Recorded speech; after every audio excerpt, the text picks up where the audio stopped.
This page is the front cover of SEGA Saturn magazine.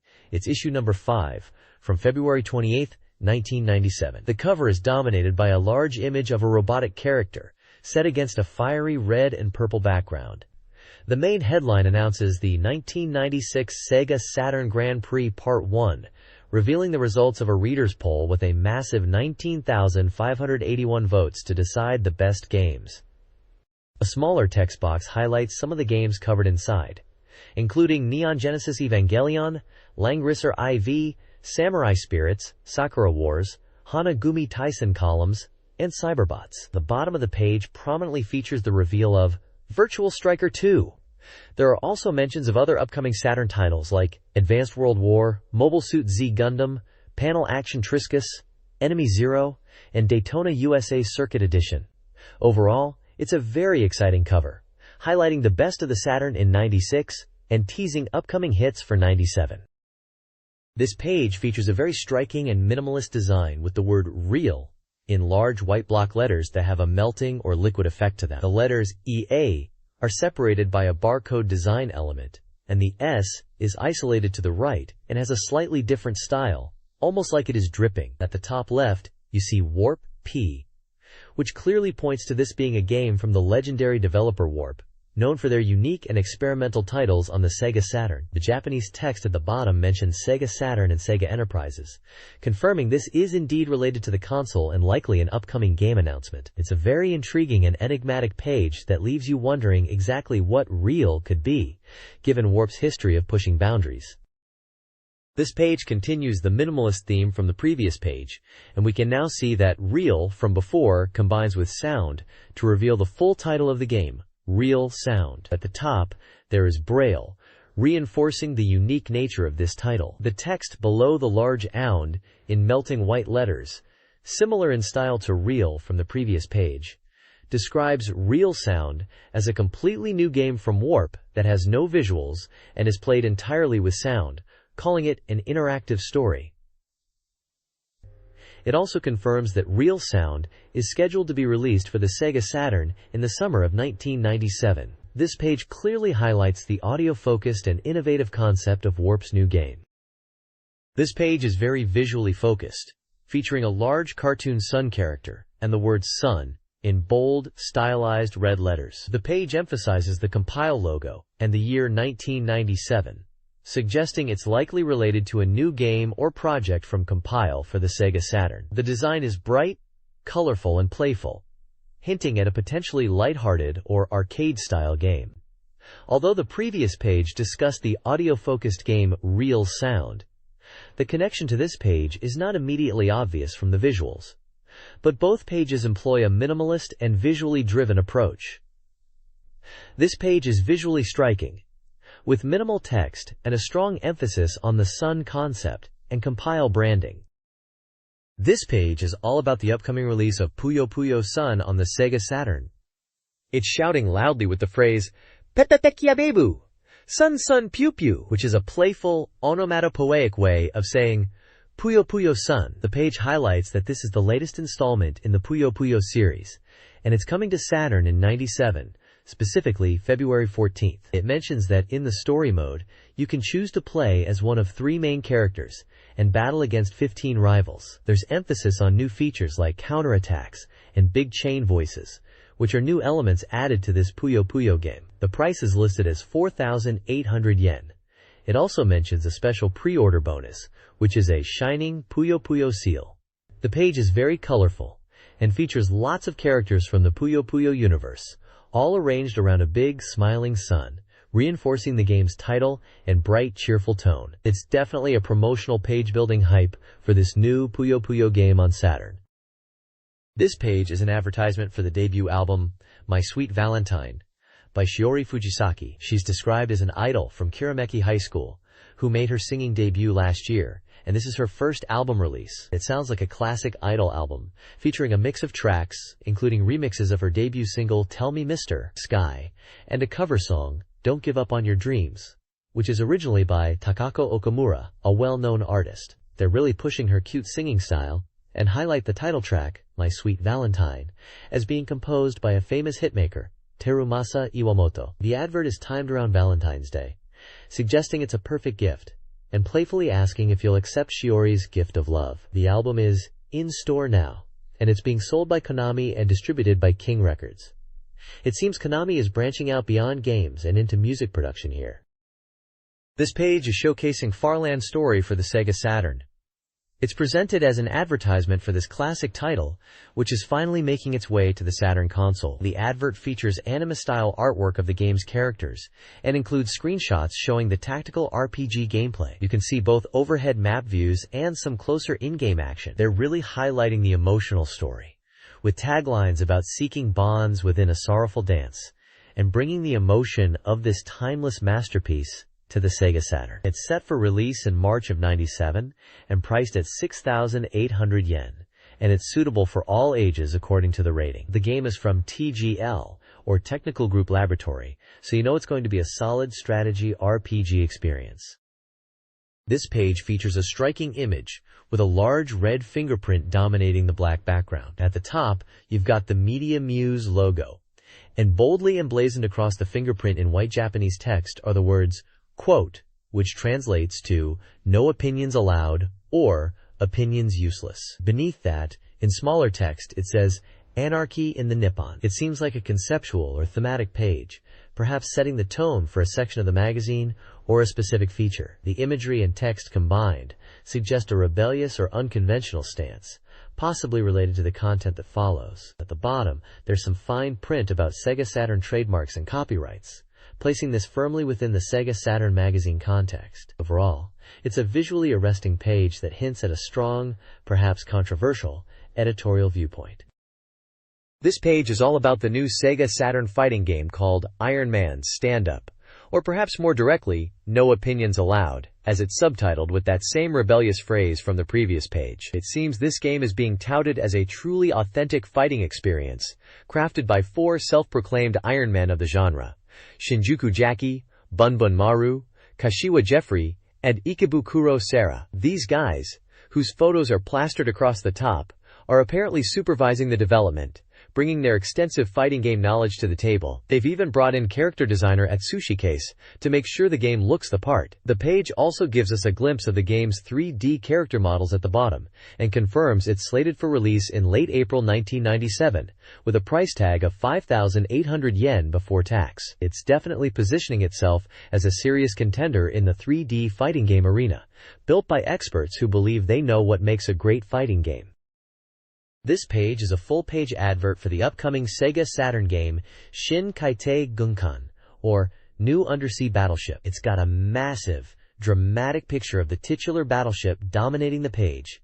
It looks like some kind of futuristic submarine, or maybe even a spaceship, all sleek and pointy. The tagline at the top says something about a roar shaking everything, which sounds pretty intense. The text below the image sets the scene for the game, explaining it's the near future, 20XX, and Earth is facing a massive attack from UFOs. Humanity's in trouble, even with all their modern weapons. And it seems like this undersea battleship is the last hope. It mentions it's some kind of superweapon, built using technology from the old Imperial Japanese Navy days of the Pacific War, to fight for humanity's future. At the bottom, there's a special announcement about a present campaign for everyone who buys the game. You need to get an application ticket from pamphlets being handed out in stores to enter, so it's pushing the game pretty hard, emphasizing the sci-fi action and desperate last stand scenario. This page continues the advert for Shin Kaitei Gunkan, or New Undersea Battleship, highlighting it as Steel Lone Wolf. It's set to be released in March '97 for 6,800 yen, and it's compatible with the Sega Saturn. The advert lists the voice cast, including Kenji Nomura, Tetsuo Ishikawa, Yuko Iwano, and Tomoko Inoue, among others. The character design is by Yoshikazu Yasuhiko, and mechanic design by Makoto Kobayashi. The page emphasizes intense battles unfolding in virtual 3D space, with screenshots showing gameplay.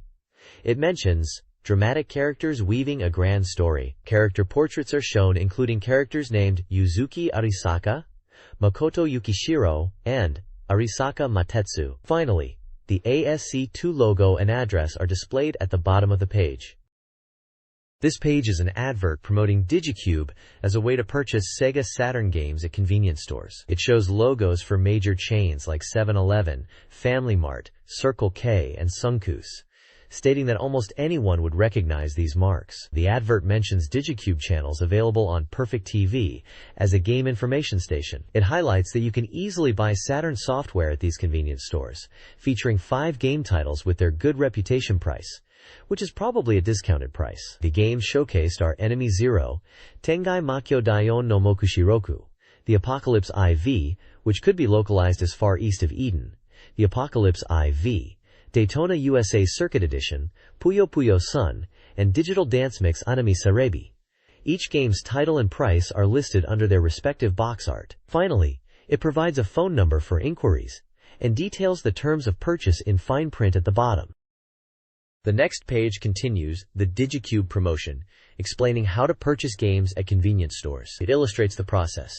You take a product card to the register, pay for it, and presumably then receive the actual game or a download code. The text humorously notes that while you can take the product card home, you can't actually play games with just the card itself. It also mentions it's perfectly acceptable to buy these game cards along with your drinks and snacks, like onigiri rice balls, even if you buy a lot of them.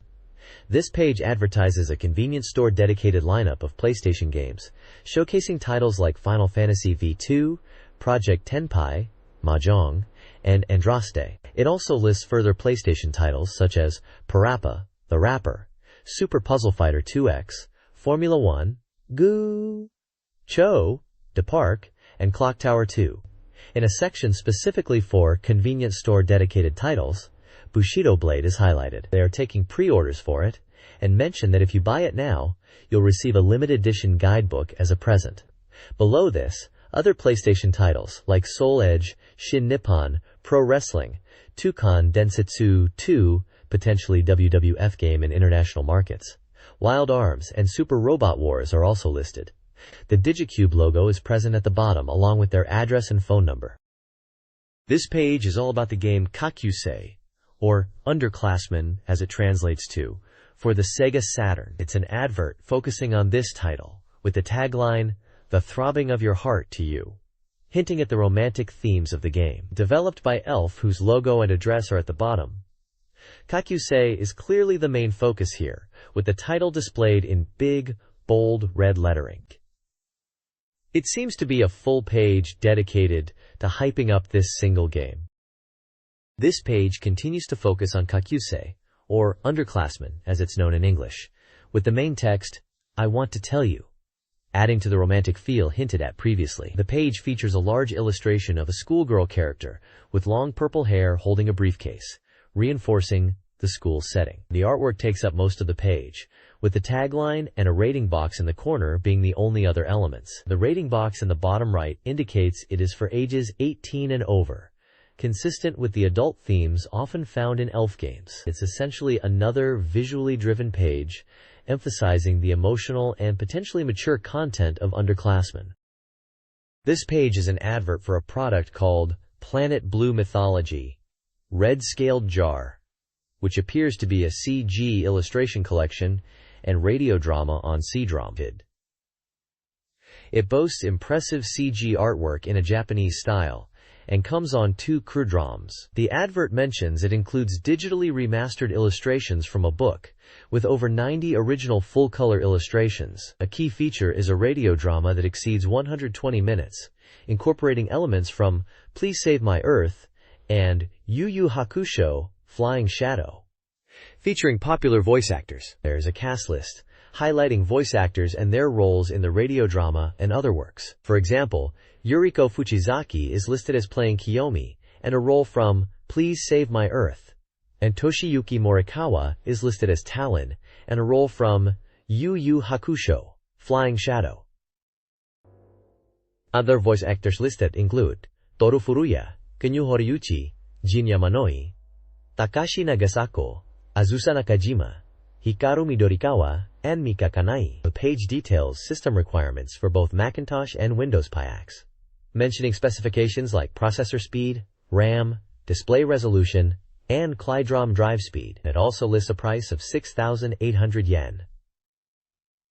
Overall, this page is promoting a multimedia product combining visual art and audio drama for fans of anime and manga styles. Voice Fantasia.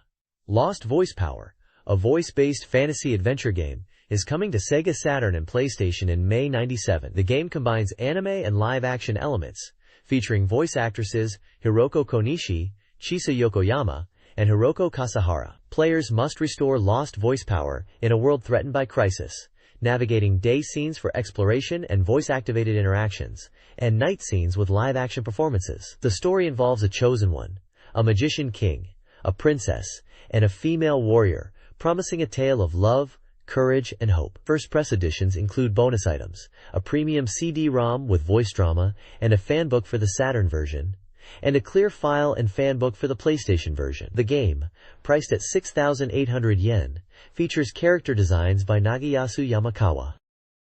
This page is the cover of SEGA Magazine.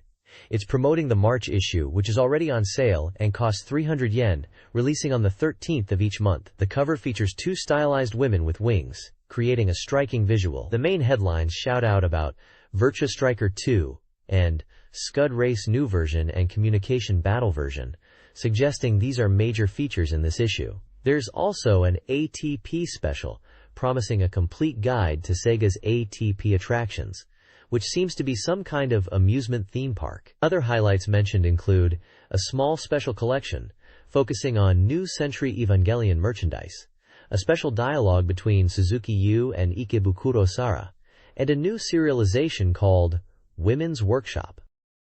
This page is all about Sakura Wars merchandise. There are two items being advertised here.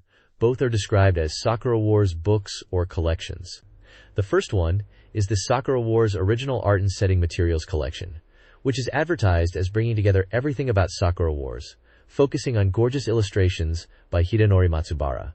It mentions unpublished setting materials, interviews with the Imperial Flower Troop staff, and even secret goods. It's packed with content like kimono and sword sets and posters. The second item is the Sakura Wars Taigeki Secret File, described as a SEGA Saturn Magazine Photo CD Maniac Collection Volume 1. This one's advertised as having a large amount of character and mecha setting images and CGS that couldn't fit in the game itself, all on Chronodrom. The original art and setting materials collection is priced at 2,000 yen, while the Taigeki Secret File is priced at 1,480 yen.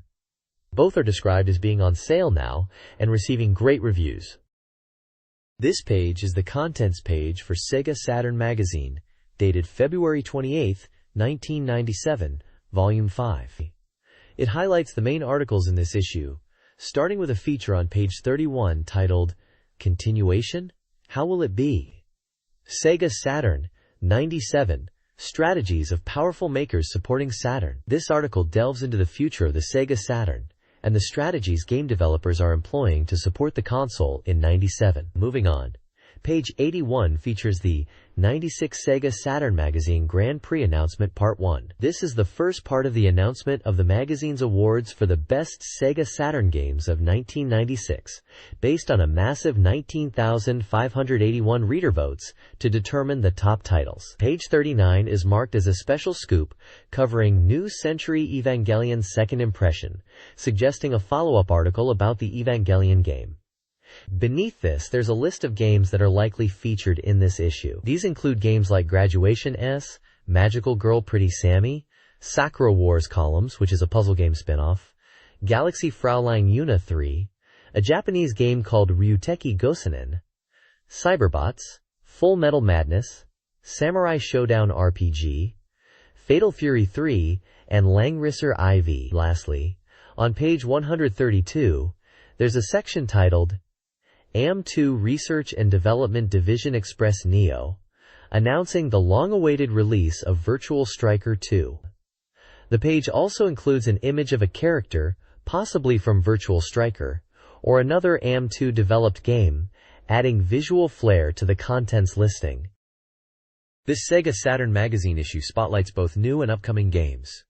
New release title announces titles like Last Bronx and Magical Drop 3 coming soon soft, previews future releases including Armored Trooper Votoms, Iron Phantom and Martian successor Nadesico. The magazine includes a SEGA Saturn soft complete guide, with strategies for released games like Enemy Zero. Sections on AM3 and AM1 research divisions feature games like X-Over, Cybertroopers Virtual on X-Over, and Sega Ski G. Technical Course Guide, a game index, provides a quick reference to various titles, and a detailed contents listing from pages 21 to 143 reveals articles on a wide range of topics, including news, reviews, and Sega Saturn-specific content, illustrating the breadth of the magazine's coverage. This page showcases the Sega Saturn version of the arcade shooting game Terra Diver, originally titled Tsukyu Gurentai. The advert emphasizes that this is a perfect arcade port and boasts a Sega Saturn exclusive original mode. It highlights features like being able to freely choose your screen layout, compatibility with analog controllers and the Sega multi-controller, and promises the authentic, legendary shooting game sound from developer Raising. We can see screenshots of the intense gameplay and get a look at the 3 playable ships: the balanced Horo, the speed-type Shiden, and the power-type Huga. Each ship has a distinct pilot: Kaoru Yashiya for Horo, Ryota Tamura for Shiden, and Rika Muraoka for Huga. The page also mentions the FN.ALS system, which is described as a no blind spot all-range laser system, and emphasizes that this is a fixed system for all directions. The text details several upcoming events and promotions. The AOU Show, a major arcade game trade show, will be held at the Makuhari Messe in Japan, featuring a public day on February 20th. A NetGame 97 Valiant 110 game promotion allows players to create custom characters. ASS Pro Commander Set giveaway offers a Saturn controller and expansion memory. Sega and Atlus are collaborating on a Sony Music Print Club Grand Prix audition using photo booths, with prizes including a possible CD debut and trips to Hawaii. Finally, Sega Joyopolis locations are hosting a Valentine's Day Very Chocolate campaign for couples with stamp rallies and quizzes. This page announces the upcoming Tokyo Game Show 97 Spring, scheduled from April 4th to 6th at Tokyo Big Sight. Adult tickets are priced at 1,000 yen, and the event promises special attractions, including talks by game creators and a mini-concert featuring voice actors. There are also prize giveaways mentioned, including tickets and posters designed by the artist Kei Okuyama. A list of companies exhibiting at the show is included, showcasing a wide array of well-known Japanese game developers and publishers. The page also highlights the nominees for the first SESA Grand Prize Awards, categorizing games by genre and platform. Among the nominees are notable titles such as Nights into Dreams and Super Mario 64 in the action games category, Decathlete for sports games, the fighting game Fighters Megamix, the popular RPG Pokemon, and Derby Stallion in simulation. Puzzle games are represented by Puyo Puyo, with adventure and driving/racing genres also featuring nominated titles. The games are listed across various platforms including Sega Saturn, Nintendo 64, PlayStation, and Super Famicom.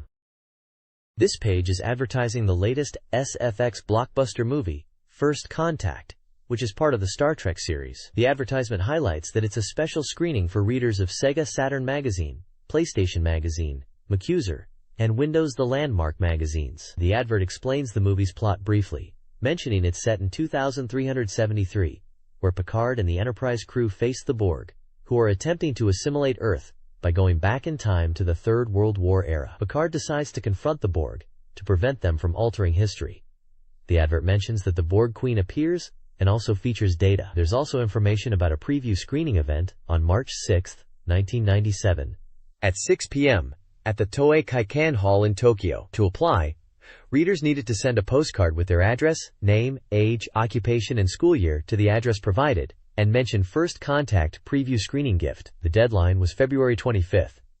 It also states there will be Sega Saturn Magazine original goods as presents at the screening. The page includes screenshots from the movie, featuring Borg characters including Picard after assimilation, and also shots of the Borg Queen and Data. The text briefly describes some of the characters in the screenshots, like Worf, Borg Queen, and Data after assimilation. It mentions that the movie is set to release in Japan in early March and will be shown nationally by Toho Toa. The Sega Saturn software sales chart for Japan reveals the top 15 games. Eve Burst Error, a mature adventure game, remains at number 1. New entry: Fighting Illusion K1 Grand Prix Rio debuts in second place. Tenchi Muyo, Gamehen Dayon no Hokai, and Dynamite Deca take 3rd and 4th respectively. Daytona USA Circuit Edition rounds out the top 5. Other notable titles include Tomb Raider, 6th, praised for its graphics, Fighters Mega Mix, 7th, Digital Dance Mix, Anami Nami Amuro, 8th, Enemy Zero, 9th, known for its sound, and The King of Fighters, 96 10th. The remaining spots feature games like Puyo Puyo Tsu and Denu Senki Virtual On. Eve Burst Error maintains its top position despite the release of a major PlayStation title. This page showcases 2 top game charts, one for User Data Top 20, which lists games Saturn owners wish to see ported to the system, and another for Shop Data Top 15, which lists the top arcade video games. On the Saturn port wish list, Final Fantasy series tops the chart, followed by Dragon Quest series. Other notable games in the top 10 are Dead or Alive, Super Robot Wars 4, Samurai Spirits, Rent a Hero, Goddess, D no Shokutaku 2, Dinner Detective Story, Scud Race, and D&D Game. Further down the list you can see Sega Touring Car Championship, Tetskin Series, Nanairo Kakyu Machi no Kiseki, Megami Ibunroku Persona, Virtual Striker, Wardner, Phantasy Star, Indy 500, Mario Kart 64, and Gunblade NY. The arcade game Top 15 chart is dominated by Sega games at the top, with Virtua Fighter 3 at number 1, followed by Cyber Troopers Virtual On in 2nd place. Samurai Spirits Tenka Samurai Hen is at number 3, and Street Fighter X is at number 4. Other games making the top 10 include Dead or Alive, Real Bout Fatal Fury Special, Tokyo Wars, Sega Touring Car Championship, and Street Fighter 02 Alpha. There is also a 1-point check game section promoting the upcoming Virtua Striker 2, highlighting it as the strongest soccer game ever and mentioning its impressive graphics powered by the Model 3 board. Finally, there are small screenshots for Real Bout Fatal Fury Special and Magical Date in an Other Games section. This page reveals the User Data Top 30 chart, showing the most anticipated upcoming Sega Saturn games as voted by players. Taking the top spot is Virtua Fighter 3, with high anticipation and development progress at 10%. The reviewer notes excitement about what the summer will bring and mentions the Model 3 hardware and possible VF3 console port details soon. Grandia is in 2nd place, with its development progress unknown but generating buzz due to its RPG gameplay and visuals. The reviewer talks about wanting to know more about the battle system. Neon Genesis Evangelion's second impression secures 3rd place, with an 80% completion rate. The reviewer highlights the multiple endings per character and bonus content, suggesting it's a polished product worth waiting for. Further down the chart, from 4th to 30th place, there's a ranked list of games, including titles like Download 2, Biohazard, Resident Evil, Last Bronx Tokyo Bangaichi, Sakura Wars, X-Men vs. Street Fighter, Derby Stallion, Lunar Eternal Blue, and Layer Section 2. The Pickup Check Game section focuses on Last Bronx Tokyo Bangaichi, currently at 6th place. The reviewer praises the Saturn version's graphics and engine, expressing anticipation for its release and details. On page 129. New to the chart at 12th place is Mobile Suit Gundam Side Story, The Blue Destiny, which is creating excitement among fans. Finally, in Other Check, coming soon, we get a glimpse of upcoming titles Twi, The Argus, Adventure, and Heavy Assault. The next page showcases the Reader Race Volume 40 chart, a reader-voted ranking of all Sega Saturn games. It's titled All Soft Readers Check. The Oops Reader Saturn ranking table dominates the left side, displaying the top games. At number 3 is Eve Burst Error, highlighted as a new arrival soft with impressive scores, a total average of 9.3125 and a magazine average of 8.33. The review box emphasizes Eve Burst Error as a highly rated adventure game with strong graphics, system, and story, particularly praising its compelling scenario and 2 protagonists' intertwined stories. It's noted that some found the pacing slow initially, but were ultimately drawn in. The reviewer also mentions aspects like the BGM and visuals being improved from the PC version. The "This Corner's View" section explains the ranking system itself, mentioning readers vote with 10 levels of scores and the magazine averages them. It emphasizes that reader feedback is valued, and the rankings reflect real-time popularity. Further down, the "Oops, Reader Saturn B ranking" and "Emperor's Seat recent trend" sections appear to offer additional insights into game trends and rankings, but are not as prominently featured as the main A ranking and the EVE Burst Error Spotlight. This page continues the SEGA Saturn Reader Race Volume 40 rankings with the "Oops, Reader Saturn B ranking" chart, showcasing more games as voted by readers. It's a large table format that extends the list from the previous page. On the right side of the page, there are several new Arrival Combat Introduction sections, highlighting recently released games with screenshots and reviewer comments. First up is Daytona USA Circuit Edition, praised for its graphics, coloring, and thrilling sense of speed, fulfilling the dreams of Daytona fans and offering enjoyable online play. Next is Die Hard Arcade, described as a fun fighting game with easy-to-grasp controls and impressive stages and CD audio. Following that is Mega Man 8, considered a standard action game that might be on the easier side, but still appreciated for its overall volume and presentation of graphics and sound. Blood Factory is introduced as a horror-adventure game with a unique and captivating atmosphere, emphasizing its immersive qualities through BGM, sound effects, and scenario. Tetris S is featured as a puzzle game, but some reviewers felt it lacked originality, with player feedback also suggesting areas for improvement regarding its core gameplay. Lastly, Galaxy Fraulein Una. Mika Akitika Illustworks is presented as a treat for fans, showcasing beautiful graphics and illustrations by Mika Akitika, aimed towards dedicated followers of the series. This page presents the SEGA Saturn Reader Race Volume 40 rankings, specifically the "Oops, Reader Saturn C ranking," which is a continuation of the reader-voted game rankings we saw before. It's a massive table listing tons of games and their reader scores. We don't need to go through all of them as it's a very long list. Moving to the top left, we have a spotlight section titled SEGA Saturn's Masterpiece Spotlights, and this time it's all about Fighting Vipers. Written by Akashia Sanma, this section gives Fighting Vipers a reader score of 9.0106 and an editor score of 9.0. The reviewer talks about AM2 Research and their dedication to creating a truly immersive fighting experience, describing the gameplay as thrilling and fast-paced. There's also a mention of a Bacha Hiroba, or Virtua Plaza advertisement, which is promoting something related to the game, likely in-game items or features. Overall, the focus is on highlighting Fighting Vipers as a top-tier game for the SEGA Saturn. This SEGA Saturn Reader Race Volume 40 highlights upcoming games and reader engagement. A preview section showcases anticipated titles like Parshagon, DX Nippon Special Express Travel Game, Tomb Raiders, and Blast Wind, with brief reviews and scores. And Oops, Reader Saturn Peripheral Equipment Ranking lists popular Saturn accessories, like joysticks and controllers, based on reader feedback. Reader participation is encouraged through polls and prediction games, Oz Prediction Game, offering prizes such as memory and joystick sets. The magazine also features insights on reader expectations and potential chart upsets in Horse Racing Track Bets Advanced Information, and discusses reader opinions on game genres in Reader's Corner Next Issue Anticipated Software Scoop, Anticipating Future Releases.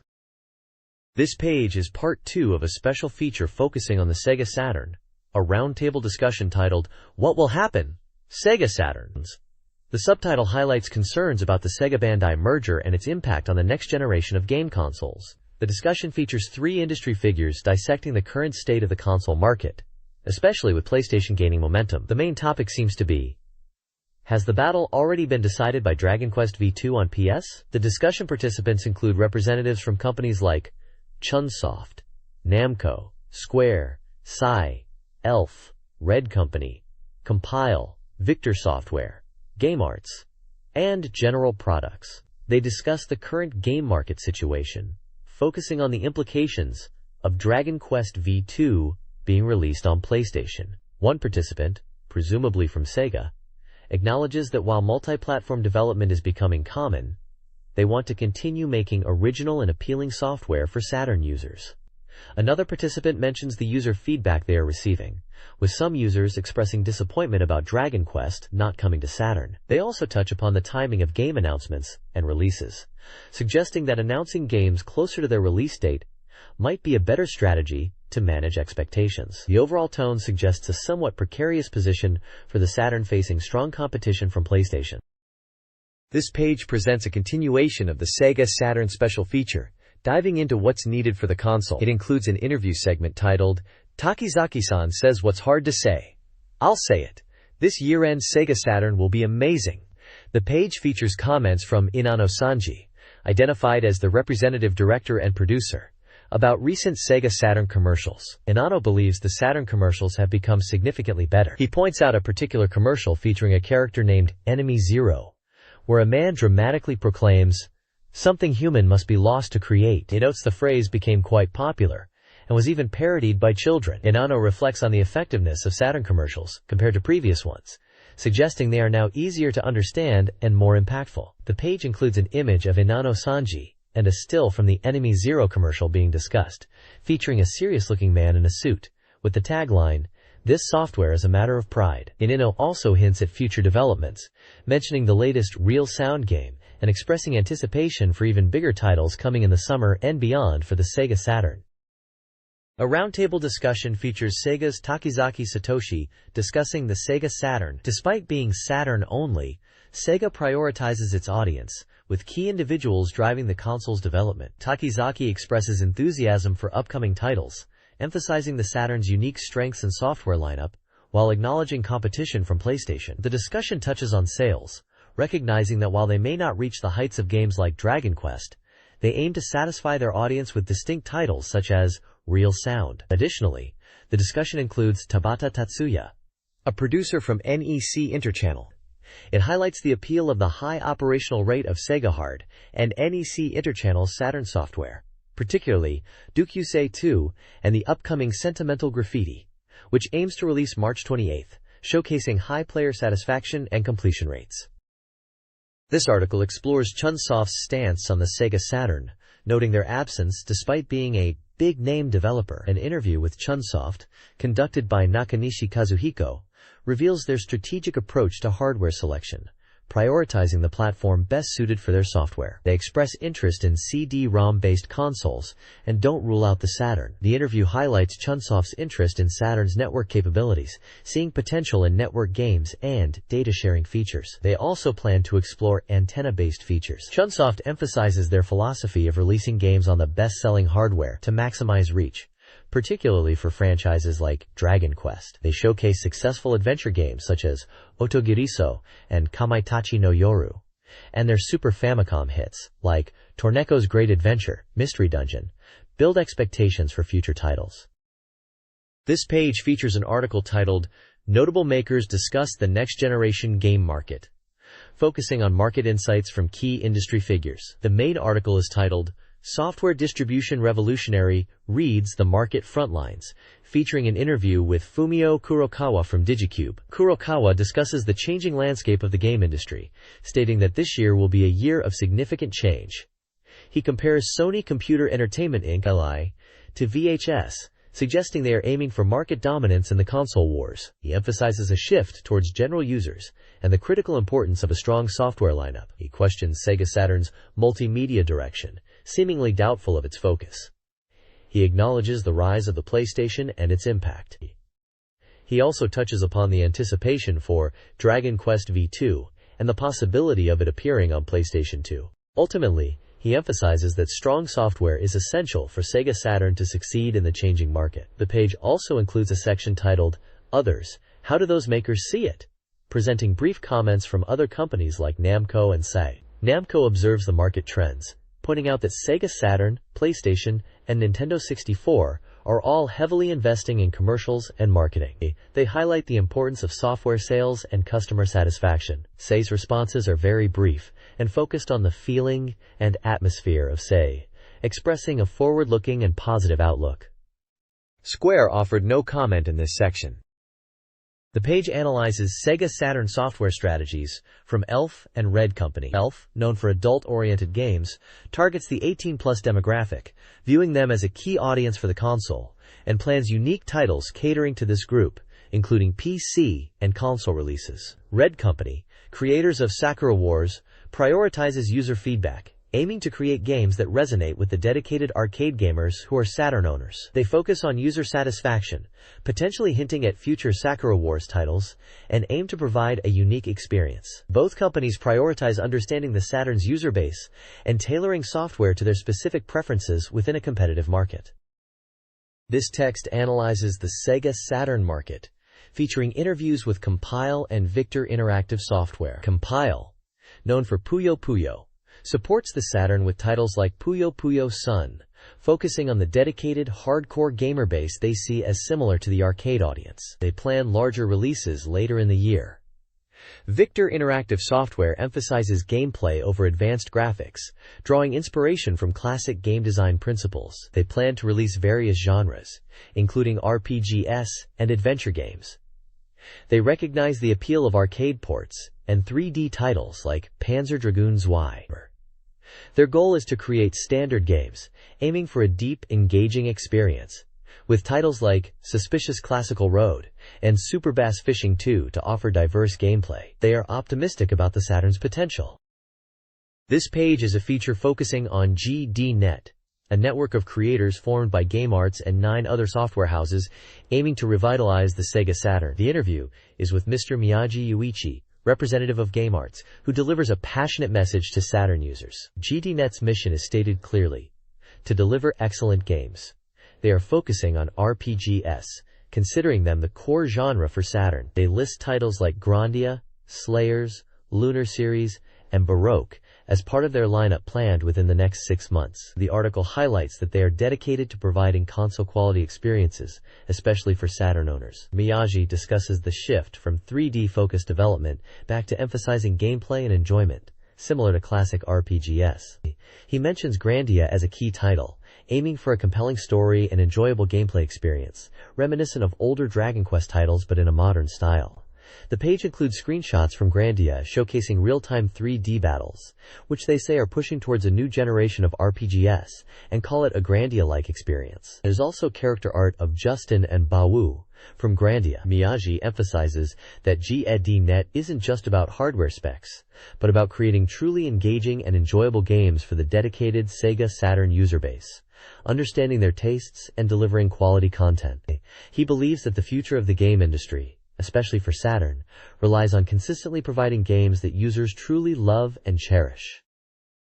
Evangelion's second impression for SEGA Saturn is an adventure game focusing on the series' early narrative, beginning with conversations between Gendo and Fuyutsuki. It promises a head story development and features new animation and book processing for battle scenes and character interactions. The game, scheduled for a March 7th release at 6,800 yen, includes a single CD with 2 songs, one by Mayumi Yamagishi. It aims to offer a television-like viewing experience with original anime footage. The game is 80% complete and promises a post-release movie screening and a bonus Omake game. The text also mentions the EVA radio broadcast story, detailing a recording nearing its climax with hints of sci-fi, robots, and humorous elements.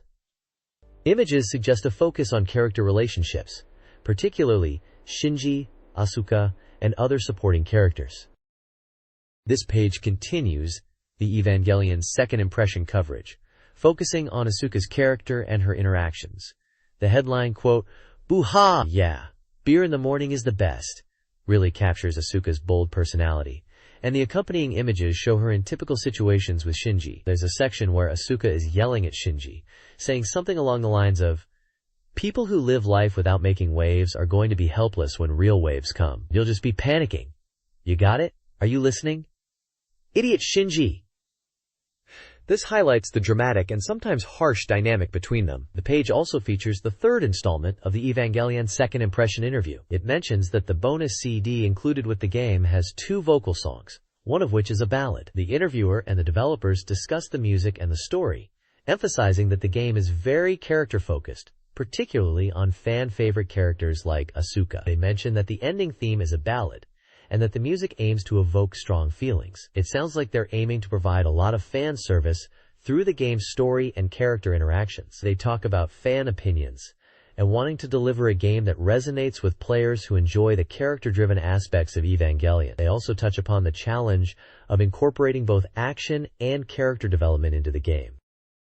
Evangelion's second impression emphasizes player choice, shaping the story and character relationships from the start. The game focuses on interactions between Asuka, Shinji, and other characters, with branching scenarios leading to different character-specific endings. The game includes comedic and tense scenes highlighting Asuka and Shinji's dynamic, and hints at deeper conflicts involving an apostle. A bonus puzzle game, unlocked by finding hidden R marks, features Asuka and Shinji. The developers focused on fan service by adding numerous O-make elements, including mini-games, where players can, for example, get into the cockpit with Asuka and Shinji together. Gainax and Project EVA are actively recruiting staff for further Evangelion game development. The next page spotlights Graduation S for the SEGA Saturn, describing it as the ultimate version of the training simulation series. You take on the role of a brand new teacher at the private SEGA Academy, an all-girls school, and guide your class for a year, starting from the entrance ceremony up to graduation. The aim is to nurture your students, and the gameplay seems to revolve around developing their stats and relationships, which influences the ending. It highlights this Saturn version as a definitive edition, packed with enhancements over previous iterations of the graduation series. We can see character profiles with stats like HP, charm, intellect, and screenshots, illustrating gameplay elements, including student management and conversations. It sounds like your goal is to help your students grow and guide them to successful graduations, with many different endings depending on your teaching style. The SEGA Saturn version of Graduation S is touted as the ultimate experience. It features full voice acting, enhancing character interactions. Initial releases include a special yearbook and packaging for collectors. Visuals are improved with added artwork for key scenes. Furthermore, the game doubles the number of events, offering a richer experience. The page introduces 5 students from Class 3B: Tanaka Shizuka, studious; Arai Kiyomi, tomboy; Kaito Mika, sporty; Takagi Raiko, elegant; and Shimura Mami, childlike. Each student has a unique personality, promising a diverse and engaging experience for players, guiding them in this enhanced edition.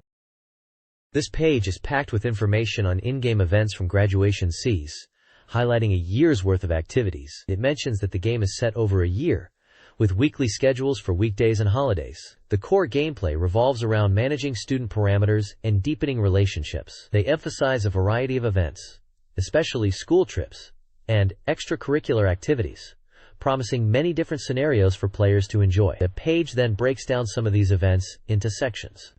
The school trip and extracurricular activities section talks about events like school festivals, drama performances, and summer breaks, all presented with screenshots. It mentions enjoying the reactions of the 5 students in various school scenarios. The midterm exams section shows a test results screen, while Ski Classroom shows an event during winter. The drama club section highlights theatrical performances, where player choices influence roles and dialogue, emphasizing teamwork and evaluation. Summer break showcases summer events with students in swimsuits, focusing on creating memories. Moving on, Private Life and Accidents covers unexpected events outside of school, showcasing part-time jobs and surprising situations involving the 5 students. Adult World Residence and Love Games, Years of Playing with Fire, are hinted at, showing scenarios with older characters and romantic undertones, suggesting deeper relationship elements in the game. The page teases that these elements will showcase unexpected sides of the students. The popular anime Magical Girl Pretty Sammy is coming to the SEGA Saturn as an adventure game developed by AIC, the anime studio. Players will navigate the game by making dialogue and action choices to defeat love monsters, aligning with the series' romantic comedy theme. Key features include a branching story with multiple scenarios, animated scenes distinct from the TV anime, an original story by Studio Orphe, and a vocal theme song performed by voice actress Yokoyama Chisa. Screenshots display a typical adventure game interface with character expressions and full-motion video graphics. The game promises to capture the charm of Pretty Sammy, making it a must-have for fans.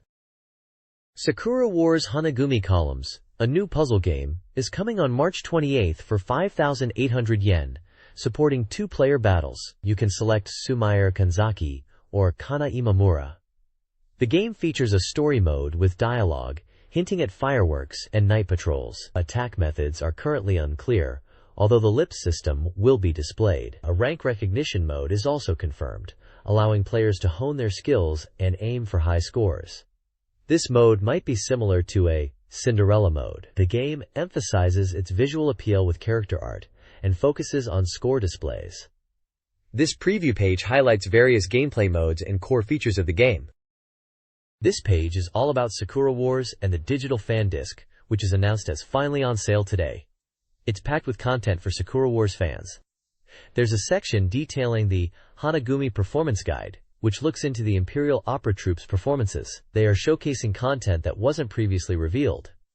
Diving into the performances and stage shows, it mentions that these stage performance highlights are considered rare and valuable for fans to see. Another section teases even more rare footage, including images from Akihabara on the release day of Sakura, some design sketches, and even secret materials. There's also a bonus announcement for Hanagumi Tsushin, stating that it's compatible with the movie card. Apparently, everyone knows movie cards can play movies, but this highlights that even smoother MPEG movies can be played. It mentions that with a movie card, you can see more animation frames, around 10 frames per second without a card, but roughly 30 frames per second with one, about 3 times smoother. This bonus for movie card users is the opening movie of Sakura.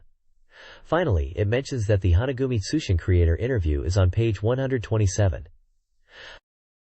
This page is all about Galaxy Fraulein Yuna 3, Lightning Angel. It's described as a comical story with cute characters and a new tactical adventure game in the Yuna series for Saturn. They're emphasizing a new system combining simulation and adventure elements. They're showing off Yuna's new light suit design and talking about an interview with the creator, Mika Akimika. The page highlights that even newcomers to the series can enjoy it. There's a section introducing the Unlimited Yuna World, which talks about the series' history, from the original game and OVA to music crids. They mention how the games have crossed media boundaries. It notes that playing the earlier OVAs deepens the understanding of the game's world. Down below, they showcase 3 games in the series. First, simply Yuna for PC Engine from way back in '92. Described as a digital comic adventure. Then, Yuna Remix for Saturn released in '96, which is said to be a Saturn remake of Yuna, with completely redrawn graphics. Finally, Yuna 2, Eternal Princess, also for PC Engine released in '95, mentioned as a direct sequel to Yuna.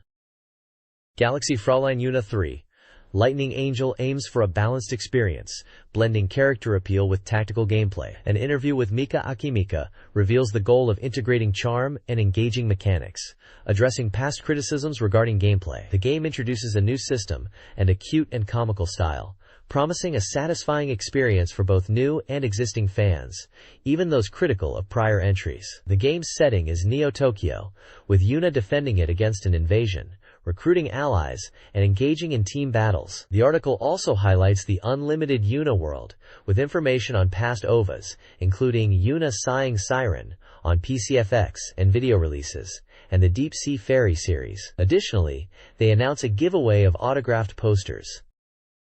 This page is a full-page advertisement for a game called Great Long Dragons of China. It's touted as a near-future adventure game from Imagineer, set to release on April 25th for 6,800 yen, and is a single-player adventure game. The page emphasizes the super gorgeous staff behind the game, describing it as a large-scale adventure with a Chinese dragon theme. It highlights key personnel, including Katsuhiko Terada for character design, known for VF2 image illustrations in various works, and Keita Amemiya for monster design, a leading monster designer in Japan focusing on Chinese literature and mythology. The scenario is handled by Masato Kato, from the Japan Scenario Writers Association, known for film and TV dramas, and the music is by Takanori Arasawa, who has worked on anime like Sailor Moon and is incorporating traditional Chinese music. The setting is China, and the keyword is dragon, with the story focusing on resolving a mystery.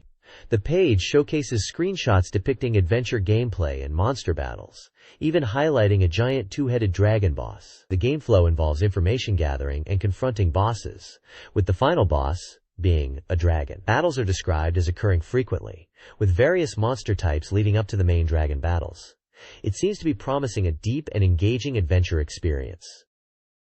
This page continues to introduce the grand story of Great Long Dragons of China, set in a near-future China in 2099. The story begins with the ominous awakening of a sealed evil dragon beneath an Olympic stadium. This event triggers widespread disasters and throws the world into chaos. We're introduced to the main characters. Ken, the protagonist, who is a researcher of dragons. Fan, Ken's wealthy friend who provides financial support. Naomi, Ken's intelligent and resourceful assistant. And Chan, an elderly man who seems to possess significant knowledge about dragons and their lore. A core concept highlighted is the legendary 8 dragons.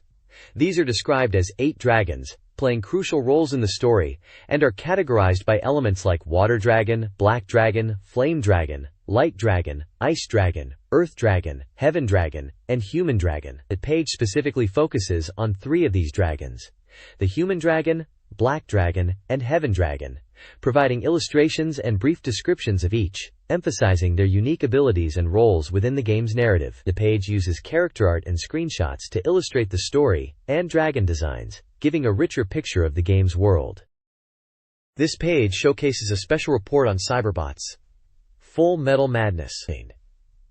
It's highlighted as a near-complete 95% version of the game coming from Capcom.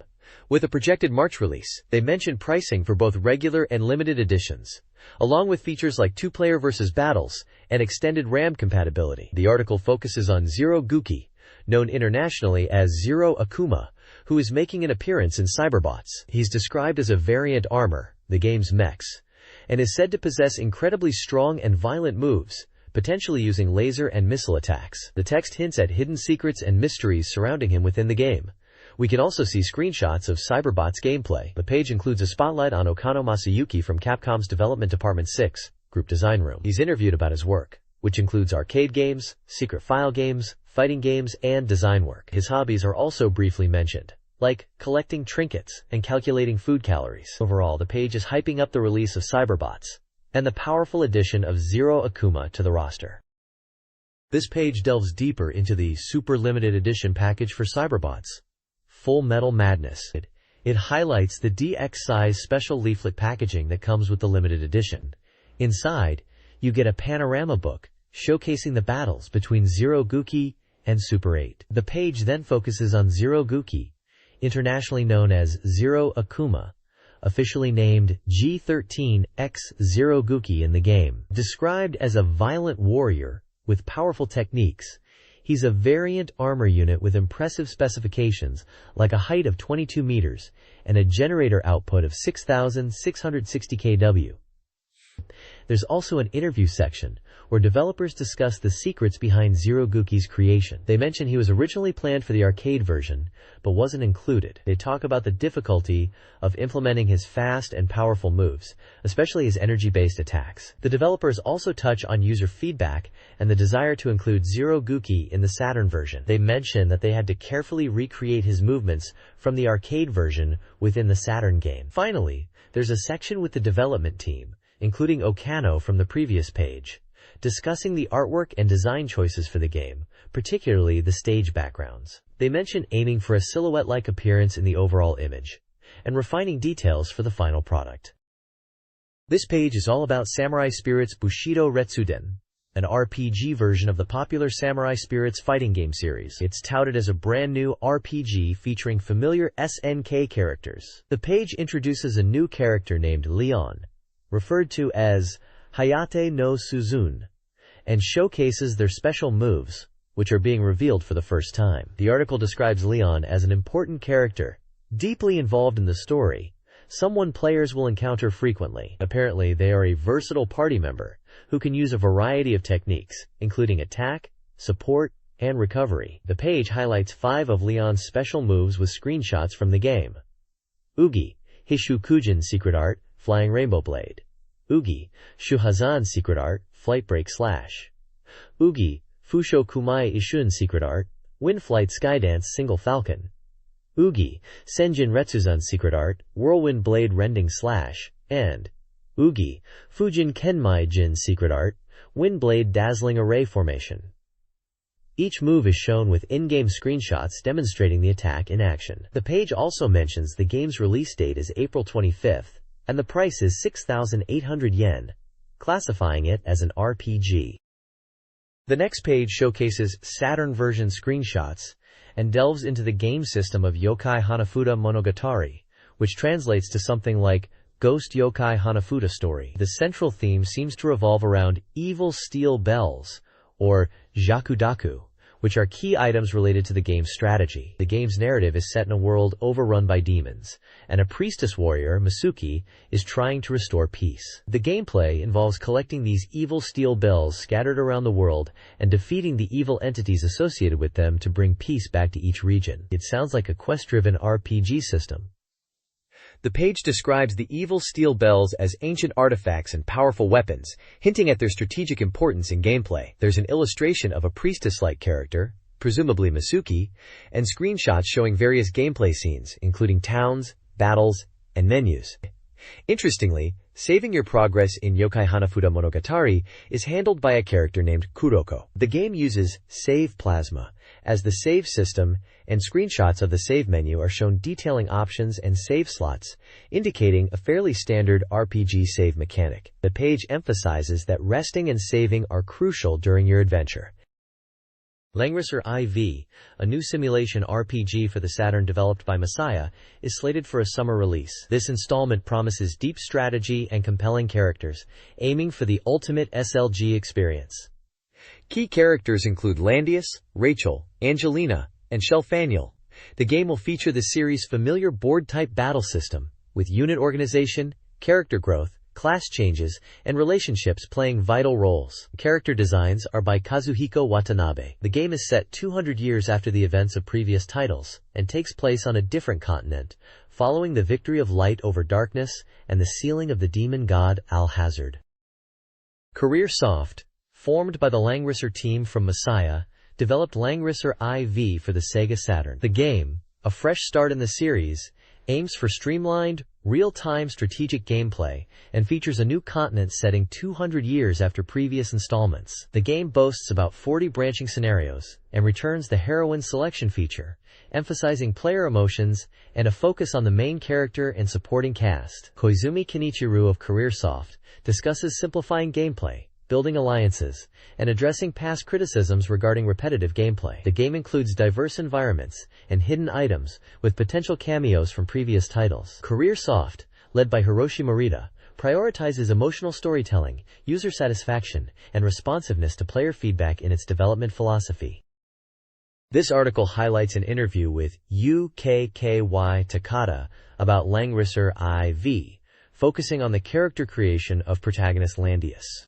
The team, excited about the series' revival, finalized Landius's design last, incorporating elements from previous games like Elwyn and Vargas.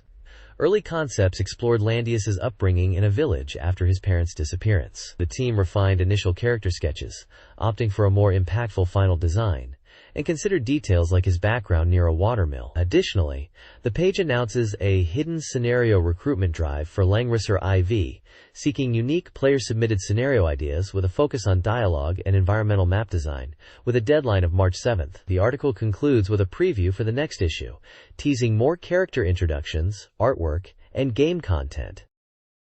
This page showcases the latest and upcoming SEGA Saturn titles. In the new release titles section, we see games like Last Bronx, J-League Victory Goal 97, Magical Drop 3, Breakpoint, Cat the Ripper, Ines Fantasy Stories Volume 1, Photogenic, Digital Angel SS, and a special Brattle Disc edition called Kogel Encyclopedia 100.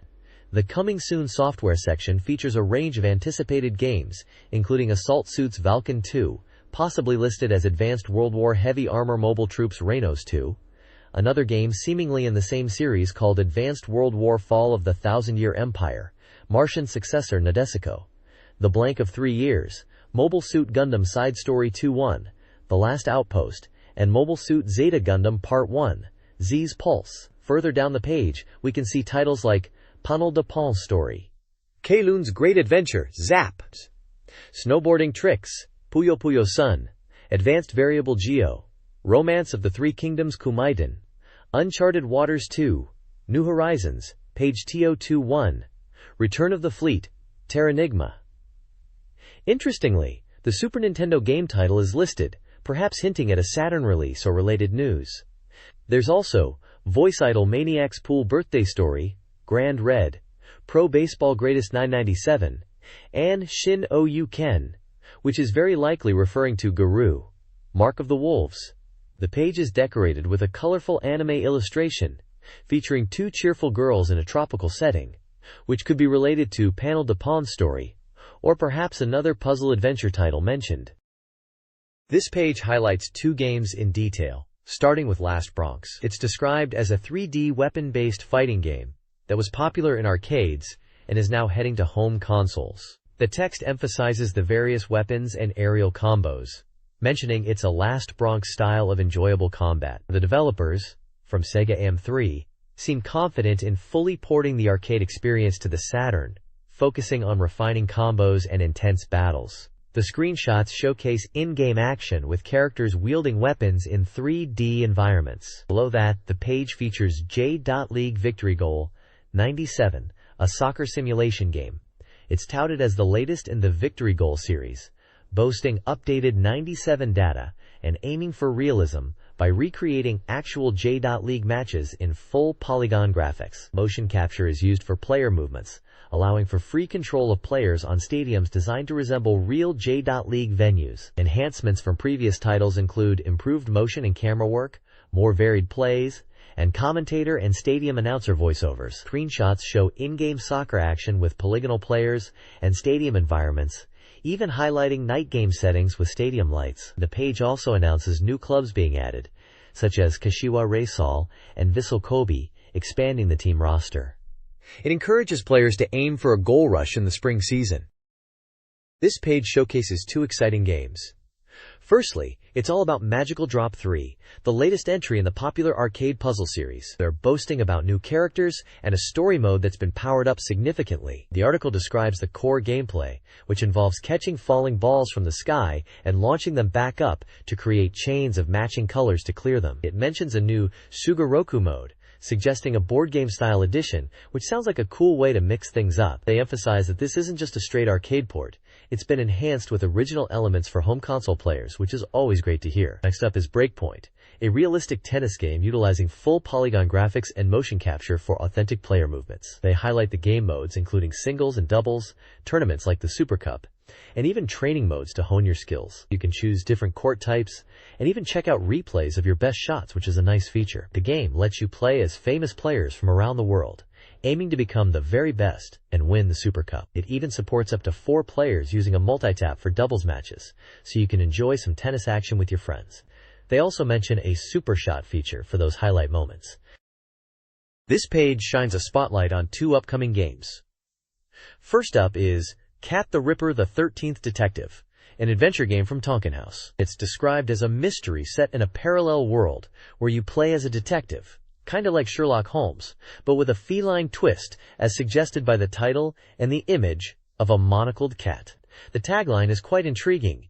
If you wake up, it's a crime scene. They mention it's designed to be enjoyable, even for those who aren't mystery experts, offering a more accessible detective experience. The screenshots show a stylish detective character and a rather dapper-looking cat peering through a window, setting a unique and mysterious tone. Next, we have Ines Fantasy Stories the First Volume, a fantasy RPG from MediaWorks that's nearing completion. The game is teased with the line, "The Song of Destruction, sealed thousands of years ago, is now," hinting at a grand, epic storyline. It's set 1,000 years in the past and involves a conflict between gods and humans, with a young boy at the center of a large-scale narrative. They highlight a unique access system that goes beyond typical RPGs, letting you interact with almost everything on the map, picking up items or opening drawers in houses. The screenshots showcase classic RPG elements like world maps, inventory screens, and battles.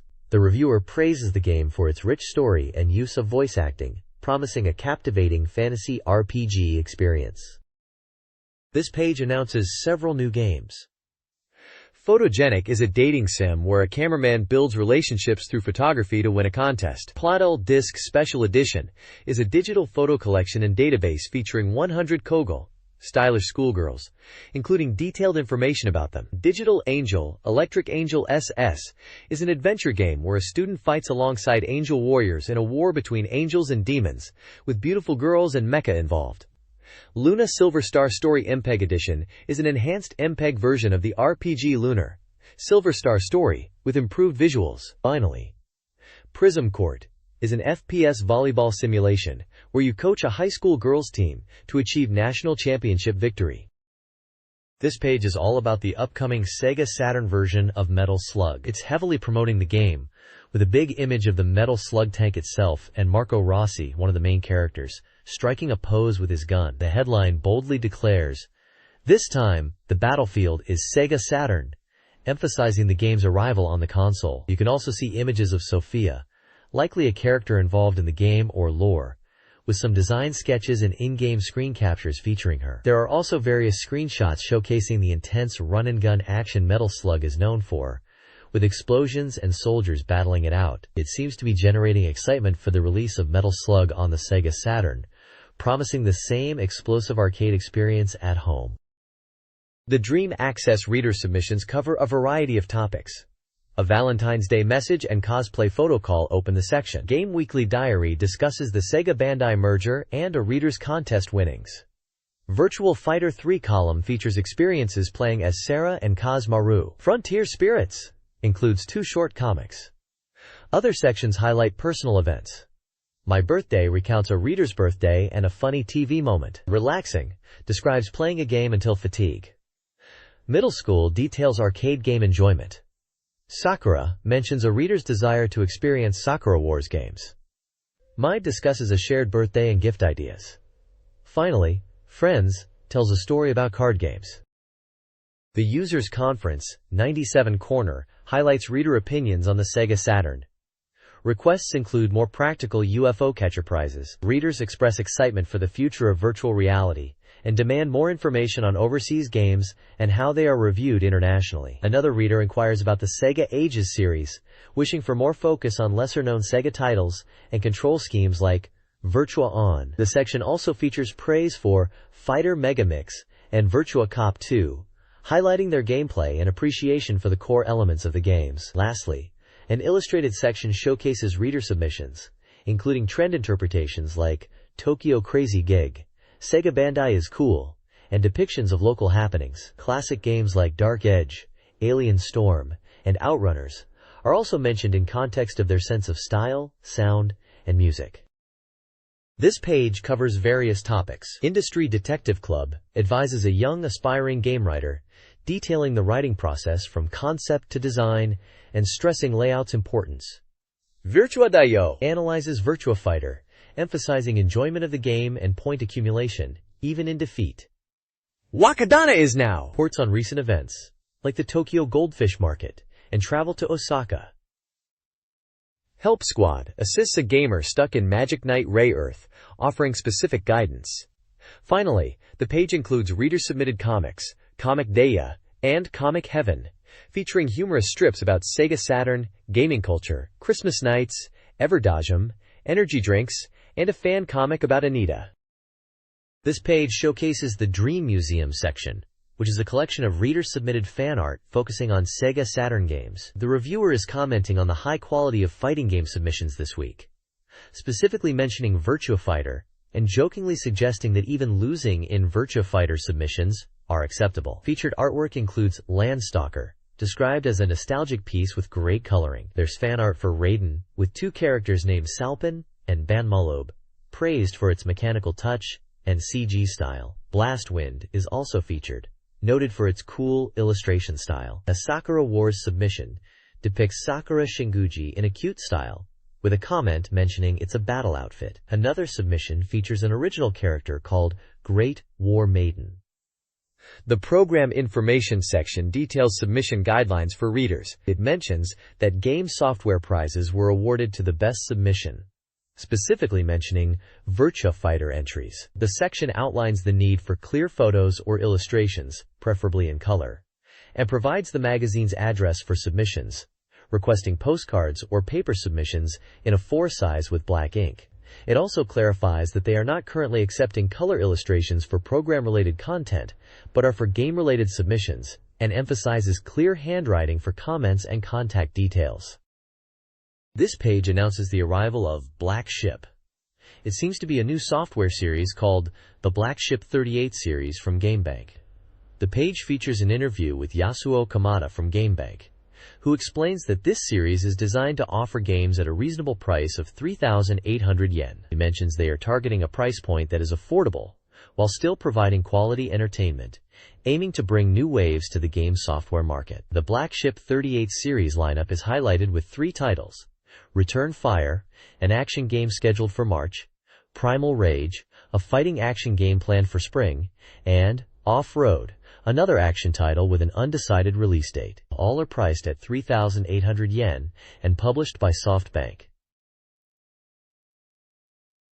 There's a screenshot from what appears to be Return Fire, described as a tank action game where you're battling across the battlefield. Finally, it's mentioned that Mr.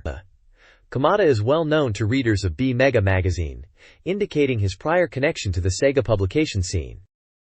This page is an advertisement for both Tokyo and Osaka game designer academies, inviting prospective students to join their courses. It highlights various game development courses available, such as game designer training, game planner/scenario writer training, game artist training, sound creator training, CD-ROM multimedia creator training, 3D and motion capture creator training, and game review/magazine writer training. The ad details the curriculum for the game designer training course, which is offered in 1, 2, and 3-year options, progressing from basic game design to more advanced computer game creation. It mentions other courses cover areas like game graphics, character design, animation, sound creation using synthesizers, and even writing about games. There are testimonials from former students who praise the academies for helping them get jobs in the game industry and develop practical skills. One student, Kutaru Ida, from the 2-year game designer training course, mentions being employed by Konami and the valuable practical skills learned. Another student, Hiroshi Kikuchi, also from the 2-year game designer training course, talks about overcoming initial uncertainties and finding success in game development. The ad also announces a 1997 April student school briefing session and provides contact information for both the Tokyo and Osaka campuses, including phone numbers and addresses. It also mentions that accommodation can be arranged for those from outside Tokyo for an additional yearly cost. Gamers is promoting 2 events and new products. First, Comic Castle Volume 12 Spring Fight, a doujinshi event, will be held March 9, 1997, at Ikebukuro Sunshine World Import Mart, with early catalog sales starting March 1st. Second, the Gamers Thanks Festa celebrates the Ikebukuro store's half-year anniversary on February 22, 1997, at Twin Star. For a 2,000 yen entry fee, 18+, attendees receive a point card and can enjoy cosplay events, gameplay, a product presentation, merchandise sales, and a bingo game. New product highlights include Waku Waku, 7 merchandise like shirts and accessories. Gamers offers a wide range of goods, including game books, strategy guides, CRUDs, videos, cosplay costumes, game goods, Sonic Creative items, and Maker Direct premium goods. They also feature original telecards and event catalogs. SEGA unveils a new format to deliver the latest information. The core announcement is the VF strategy video for Virtua Fighter 3, promising to teach players how to master the game. These videos, created with Sega's game designers, will focus on character-specific strategies employed by top players, featuring flowcharts for easy understanding. Character spotlights include Wolf Hawkfield, Jeffrey McWild, Sarah Bryant, and Shundai. The videos will be available from late February. The page also promotes various Sega information services. Sega Fax Club offers information via fax, while Sega Joy Joy Telephone provides news over the phone. Sega Video Magazine, VHS, and Flash Sega Saturn, CD-ROM demos, are advertised, showcasing promotional videos and playable game demos respectively, with Volume 14 and Volume 3 being the latest releases. Shop information detailing where to find these Sega goods is included. Sega's Sonic Stadium Q&A, addresses a fan's question about Sega Saturn TV commercials. Sega details Fuji TV and TV Tokyo time slots for advertisements and confirms Knights is getting a sequel, and Sonic will feature in future games. They also mention the movie card for video CD playback, recommending it for games like Sakura Wars and Gun Griffon. The Sega PR newsletter profiles 3 staff members. Take-chan humorously describes a wedding afterparty, Fukazawa discusses his PR role and hobby, and Honey Hanatani talks about Valentine's Day, chocolate, and a story about Sega employees. She also poses a quiz related to Lunar Silver Star Story and Riglord Saga 2. Finally, a big postcard wanted section encourages fan submissions with a prize giveaway of large event posters, including Virtua Fighter and Daytona USA. This page is a Sega Saturn software databank, a comprehensive list of games released or planned for release between November 1994 and February 1997. It's presented as a reader's average review score list, with scores based on 10 reviewers, and games without enough reviews marked with a dash. It's essentially a software catalog useful for Sega Saturn owners looking to buy games, covering everything from older titles to the latest releases. The listing provides game titles, release dates, publishers, prices, genres, review scores, and compatible peripherals. Looking through the list, you can see a wide range of genres, from action and adventure games like Virtua Fighter and Myst, to RPGs, puzzle games, and even shooting games. There's a lot of data here for Sega Saturn fans wanting to keep track of the software library available for the system. This page continues the Sega Saturn software databank, listing a large number of games with details like release dates, publishers, prices, genres, and reviewer scores. Looking through the titles, there are familiar names like Virtua Fighter, CG Portrait Series, FIFA Soccer, 96, and several racing and shooting games. It seems to be a comprehensive catalog from around 1996, with many games receiving solid review scores in the 6 to 8 range out of 10. There's a lot of variety here, covering genres from RPG to puzzle to sports and action, showcasing the breadth of the Sega Saturn's game library at the time. It seems to be a very useful resource for Saturn owners to browse and discover games.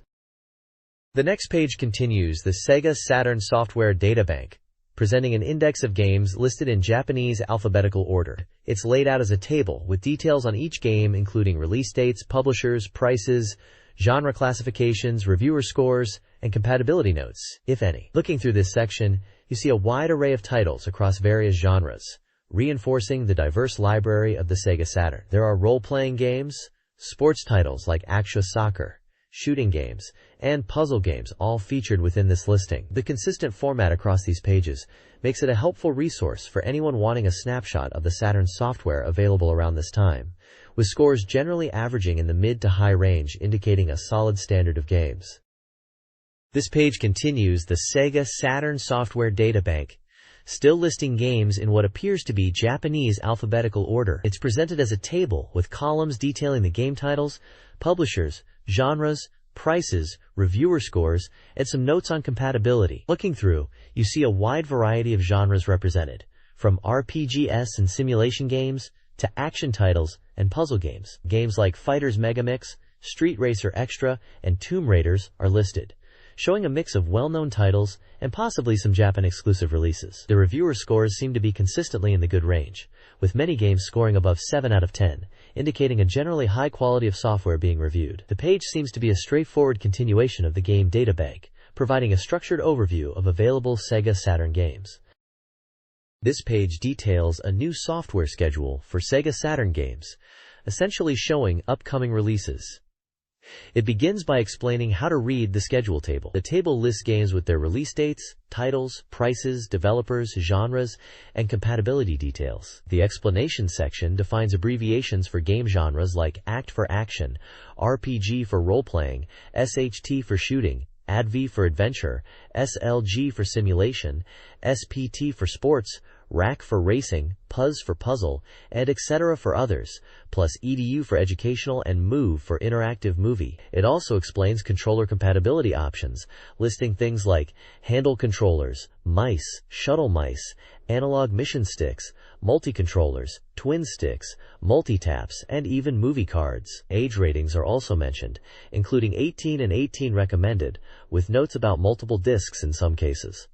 Looking at the game list itself, There's a wide range of titles coming out in February, March, and April. You can see titles like Sakura Wars Blooming Flower Radio Drama, Neon Genesis Evangelion Second Packaging, Dream Square Shape Puzzle, Sega Ages Fantasy Zone, and NBA Jam Extreme. There's also a variety of genres represented, from action and adventure to puzzle and simulation games. Some games mention specific controller compatibilities like handle or twin stick, and some have notes on age ratings or special editions. It seems to be a comprehensive look at what Saturn gamers could expect in the near future.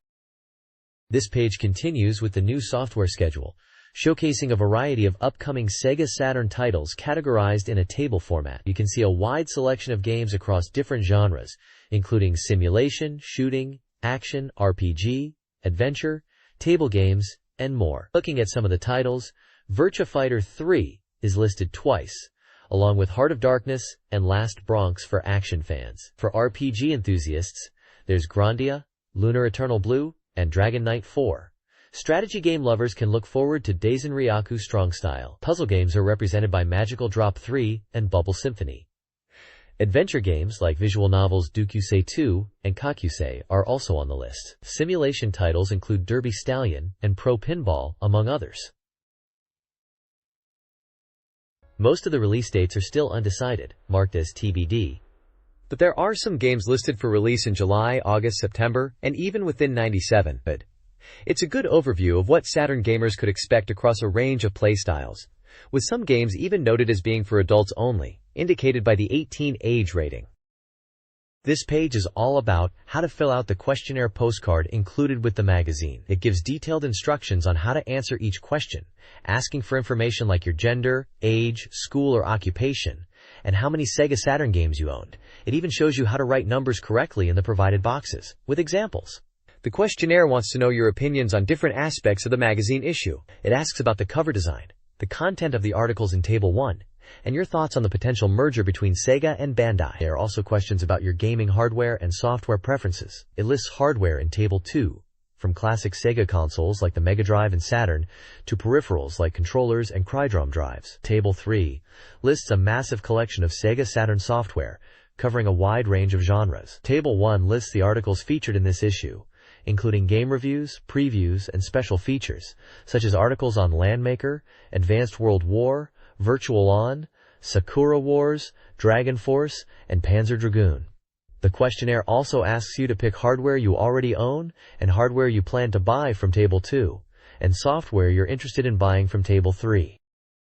This page announces the SEGA Saturn Magazine Grand Prix 96 Part 1 Awards, covering the period from December 1st, 1995 to November 29, 1996. It looks like they're about to reveal the results of their readers' votes. The page features a large image of an award trophy and a dynamic illustration of Sakura Shinguji from Sakura Wars, along with the text, Sakura Whirlwind, Blowing Wildly. The page lists award categories for best games, including Best Overall Game, Best Female Character, Best Male Character, Best Visual Presentation, Best Music, Best Scenario or Story, Best Voice Actor, Best Package Art, and a Sega Girl Award. It also mentions the total number of votes received as 19,581. The screenshots at the top likely showcase games that are contenders for these awards, featuring titles with anime-style characters, futuristic robots, and action scenes. This is part 1 of the awards, so it's probably going to cover the initial categories or top contenders before revealing the ultimate winners in a later issue. This page announces the winners for the Best Female and Best Male Character Awards as part of the SEGA Saturn Magazine Grand Prix 96 Part 1. For Best Female Character, Sakura Shinguji from Sakura Wars takes the top spot with a massive 569 votes. The magazine highlights her as a character that embodies feminine charm and spirit. Sarah Bryant from the Virtua Fighter series comes in second, followed by Clarice Sinclair, also from Sakura Wars, in third place. Other notable characters in the top rankings include Honey from Fighting Vipers, Shiori Fujisaki from Tokimeki Memorial, and several other characters from Sakura Wars, showcasing its popularity. Moving to the Best Male Character Award, Jackie Bryant from Virtua Fighter takes first place with 230 votes. The magazine comments on his enduring popularity and cool image. Ogami Ichiro, also from Sakura Wars, comes in second, and Nights from Nights into Dreams secures third place. The list also features characters from Virtua Fighter, KOF series, Fighting Vipers, and other titles. The page also includes a year-end check section reflecting on the trends of '96, noting the rise of 3D characters, but also the strong popularity of 2D characters, especially in games like Sakura Wars and Tokimeki Memorial. Another section explores the Virtua advertising effect, suggesting that Jackie Bryant's victory might be linked to the strong marketing and popularity of the Virtua Fighter series. This page announces the awards for the Best Transplanted Games and Best Graphics for the Sega Saturn. For the Best Transplanted Game Award, King of Fighters 95 takes first place, praised for being a perfect arcade port and even exceeding expectations with the TARS system. Street Fighter 02 comes in second, celebrated for its complete port with added content. Virtua Fighter 2 secures third place, recognized for bringing the arcade experience home and satisfying fans. Moving to the Best Graphics Award, Panzer Dragoon SWI wins first place. Reviewers lauded its stunning visuals, innovative camera work, and overall beautiful aesthetic. Sakura Wars takes second place, praised for its animation, detailed artwork, and masterful use of lighting. Dukyusei If comes in third, recognized for its high-resolution graphics and attractive female characters. The page also features a year-end check section, discussing the differences between arcade and home versions of games. It notes that while arcade games are still impressive, home versions are adding extra features. Another section, aiming for eye-catching technology, highlights the advancements in Saturn graphics and animation, mentioning Gun Griffin for its immersive experience and the visual impact of MPEG movie playback. This page announces the awards for Best Music and Best Scenario in Sega Saturn games. For Best Music, Nights into Dreams takes the top spot. Reviewers praised its innovative and experimental approach to game music, highlighting how the music changes as you play and its overall immersive quality. Sakura Wars comes in second place, followed by Panzer Dragoon SWI in third. The page mentions that Sega titles dominate the music rankings, occupying the top 3 spots and many others. Moving on to the Best Scenario Award, Sakura Wars wins first place again! The scenario is praised for its depth and emotional impact, immersing players in the game world. Reviewers mention the sheer volume of story content, spanning multiple creeds. Lunar Silver Star Story takes second place, and People of Nomurabuin is third. And page. The page includes tables listing the top 15 games for both music and scenario, dominated by Sega titles in music and a wider variety of genres and scenario. There's also a year-end check section noting the popularity of game music in karaoke, with Nights into Dreams ending theme and Sakura Wars opening and ending themes being highlighted. Outrun is also mentioned for its arranged music becoming popular for karaoke as well. The page features screenshots from Nights into Dreams, Sakura Wars, and Lunar Silver Star Story showcasing these award-winning titles. The Sega Saturn Awards for Best Performance and Best Package Art are announced. Sakura Wars wins Best Performance, praised for its emotional impact and quality, followed by Policenauts and Nights into Dreams. The Sakura Wars development team expresses gratitude. Sakura Wars also wins Best Package Art, lauded for its impactful design, followed by Nights into Dreams and Tokimeki Memorial Forever with You. Comments highlight the artistic merit of game packaging, specifically praising the Sakura Wars packaging's appeal. The page also notes the popularity of bundled game packages, especially those including controllers, and lists the top 15 games in both categories. The Sega Girl Award went to ESC's Designated Abolition, a title favored by readers.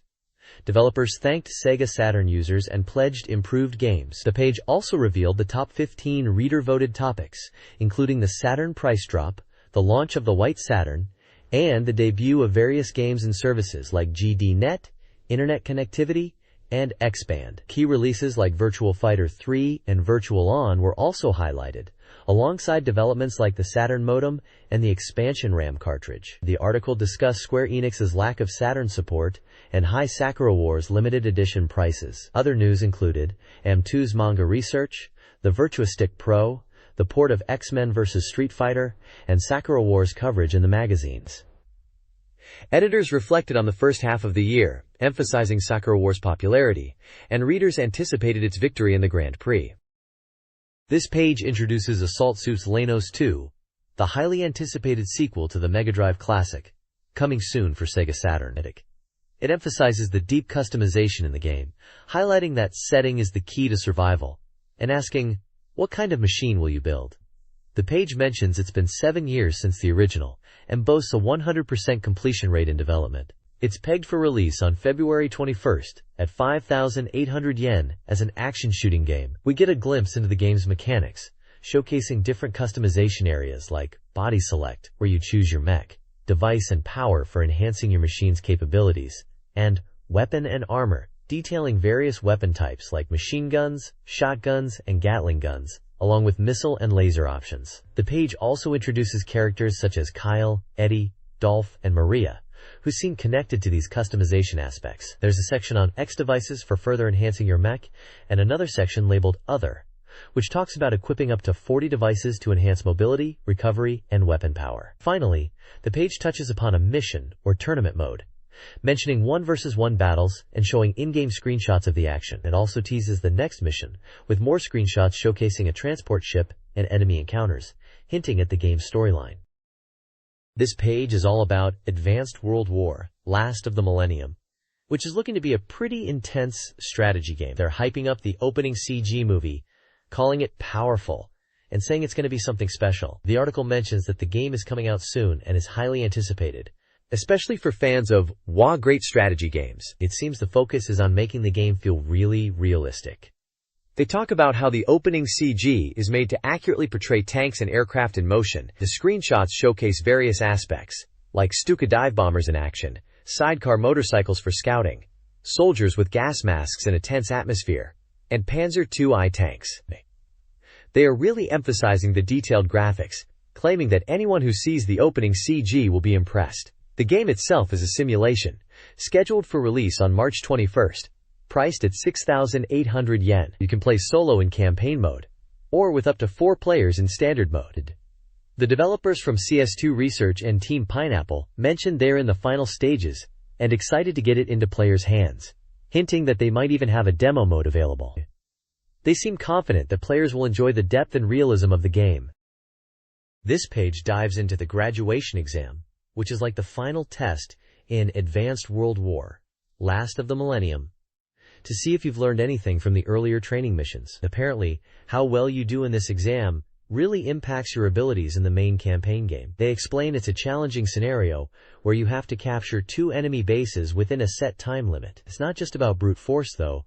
You need to be smart about your strategy and use combined arms tactics, especially since you'll be using air units. The game is designed to be tough, and they suggest that players should use everything they've learned so far to succeed. If you pass the exam, it's painless graduation, and you get to move on to the real deal: actual combat deployments in the game's campaign. It sounds like the first mission is set in Poland, although they are keeping some details secret. Then, it showcases a bunch of German military units that will be in the game. There are aircraft like the Bf-109E, Me-110C, and Ju-87B dive bomber. For ground forces, they mention the first Type A tank, the PSW-222 armored car, the Damag D7 half-track, the 105mm howitzer, and infantry. They are really pushing the visual quality and detail of these units, saying they've put a lot of effort into making them look realistic and weighty. This page is all about the upcoming SEGA Saturn game, Martian Successor Nadesico. Based on the super popular anime series, this game is aiming to bring all the mecha action and character drama to the Saturn. They're calling it a topic of conversation everywhere, from work to school, showing just how hyped this game is. The game sounds like it's going to be a mix of adventure and strategy. In the adventure parts, you'll be talking to characters, mainly focused on Akito and the crew, and making choices. Interestingly, these adventure sections have a time limit, adding a bit of pressure. For this preview, they're specifically looking at scenarios with the 3 main female Estabalas pilots. There's also a Nadesico lecture part 2, which goes into the technical details of the Nadesico ship itself, like its size, weight, and weapons, such as the gravity blast and distortion field. It's presented like a technical briefing, explaining what makes the Nadesico so powerful. They are really emphasizing that this game will capture the essence of the anime and be a great experience for fans. This page introduces the main characters of Martian Successor Nadesico, the SEGA Saturn game, giving us a rundown of the crew. We see profiles for Tenkawa Akito, the main character and chef, along with Haruka Minato, the ship's secretary. There's Misumaru Yurika, the impulsive and energetic captain, and Megumi Reynard, the communications officer. Also featured are Hoshino Ruri, the child prodigy operator, Ines Frasange, the science officer, Agoi Jun, Eureka's aide, and Irina Kinjo-1, the secretary from Monogle Heavy Industries. Then we have Daigoji Gai, a hot-blooded character living for heroism. Finally, it shows Hikaru Amano and Maki Izumi. The page highlights Eureka's expressions and describes her personality as someone who believes Akito likes her, but she's also quite fickle. There's a section describing the dating adventure part of the game, where you can choose to talk to female crew members and try to go on a date with them. The screenshot shows a conversation screen where you can select who to communicate with from options like Minato, Haruka, Ruri, and Megumi Reynard. It also shows the communication option, suggesting dialogue choices to deepen relationships. The page ends by saying you can get to know the female crew members better through these dating scenarios. Mobile Suit Gundam Side Story 2-1 Rise from the Ashes focuses on Mission 33 in a space colony. The narrative centers on the assassination of Dr. Crust and the pursuit of Nimbus, piloting the Blue Destiny Unit 2. Players investigate the exam system, a key technology developed by Xeon, which significantly enhances mobile suit performance but places a heavy burden on pilots. The game starts in a space colony based on data from the base, with the main computer data and the mysteries surrounding exams still unclear. The exam system pushes mobile suit performance, potentially reaching 100%, though it usually operates at around 50%. The encounter with Alpheus is connected to the system's mysteries. Released on March 7th for 4,800 yen, this single-player game promises special dream battles and additional content, with the developers emphasizing the enjoyment for those familiar with previous titles. This page delves into the intense close-quarters combat in Mobile Suit Gundam Side Story 2: Blue Destiny, as you navigate the narrow corridors inside a colony. It highlights the tactical challenges due to the confined spaces and limited visibility. The page emphasizes how different this is from open battlefield combat, stressing the need for quick reflexes and strategic thinking when enemies can appear suddenly. It breaks down stage points for players to be aware of, firstly describing the labyrinthine internal structure of the colony, suggesting players pay attention to floor markings to avoid getting lost in the maze-like layout. Secondly, it points out that maps and radar are unavailable within the colony, meaning you have to rely on your own senses and visual awareness to spot enemies lurking around corners or in shadows. Finally, it explains how hatches between blocks are sealed, and to open them, you must defeat all mobile suits within the current block. The text also touches upon encountering Zaku-E and Zaku-2 units as enemies within the colony. At the bottom, it teases more about the secrets of the exam system, mentioning Alpheus and Yu, hinting that more mysteries surrounding exam are to be revealed, and impactful facts will come to light. It reinforces the core gameplay loop of facing enemies in tight corridors and utilizing combat skills like shoulder tackles and sliding to overcome these challenges. This page highlights the upcoming release of Mobile Suit Z Gundam, a drama check shooting game for the SEGA Saturn. It mentions that the game is about 40% complete and is being developed by Bandai, with a release price of 6,800 yen. The article emphasizes the game's focus on recreating the dramatic scenes from the Z Gundam anime series. It talks about the voice recording sessions, and how the original voice actors, including those for Camille, Amuro, and Quattro, have been brought back to voice their characters, aiming to fully capture the essence of the anime. The page touches on Stage 6, titled Shuttle Launch, where players will encounter characters like Camille, Quattro, and even Amuro, who is now the main character from the previous series. This stage appears to revolve around preventing the Titans from using a shuttle at Kennedy Spaceport and returning to space. Players will be facing off against Titans' forces, including transforming mobile suits like the Ashimar. The screenshots show in-game action, with the Z Gundam facing off against enemy mobile suits in a desert-like environment, highlighting the gameplay which seems to blend shooting and action elements. There's also a picture of what appears to be the development team and voice actors involved in the game. The text mentions that the atmosphere during voice recording sessions was very amicable and enjoyable, with everyone working hard to bring the Z Gundam world to life in the game. The Sega Saturn game, Mobile Suit Z Gundam, features voice actors from the original anime. Tobita Nobuo, Camille Bidan, discusses his continued connection to the character, even after many years, and his efforts to recapture Camille's essence. Furuya Toru, Amuro Rei, reflecting on his history with Gundam games, aims to convey Amuro's emotions as an advisor. He's refreshing his memory to deliver a performance fans will appreciate. Ikeda Shuichi, Quattro Bagina Char Aznable, emphasizes the lack of clear-cut enemies in the Gundam universe, highlighting the contrasting perspectives. He hopes players will enjoy the game's depiction of the story. This page introduces Panel Tier, Karen's Great Adventure, a unique RPG for the SEGA Saturn where the world is made of panels. It's described as a slightly different kind of RPG, where you, as the protagonist Karen, are tasked with saving a world fragmented into panels. The game revolves around collecting and arranging these panels to rebuild the world map. Different types of panels represent various environments like plains, mountains, forests, and ponds, each influencing the monsters you encounter and the treasures you find. Village panels are also key, allowing you to build and level up your settlements, which then unlock shops and facilities. The page highlights how players acquire panels, combine them to expand the map and build villages, and explore dungeons. Dungeon layouts change each time you enter, adding to the exploration aspect. The game encourages players to use their imagination to create their own unique world through panel arrangement. It mentions item shops, inns, and panel shops as key buildings in villages, and briefly touches on dungeon levels. Overall, it emphasizes the creative and strategic elements of building and exploring a panel-based world. Panel Tier, Karen's Great Adventure, is a map-making RPG where you become a hero. The core gameplay loop involves 4 stages.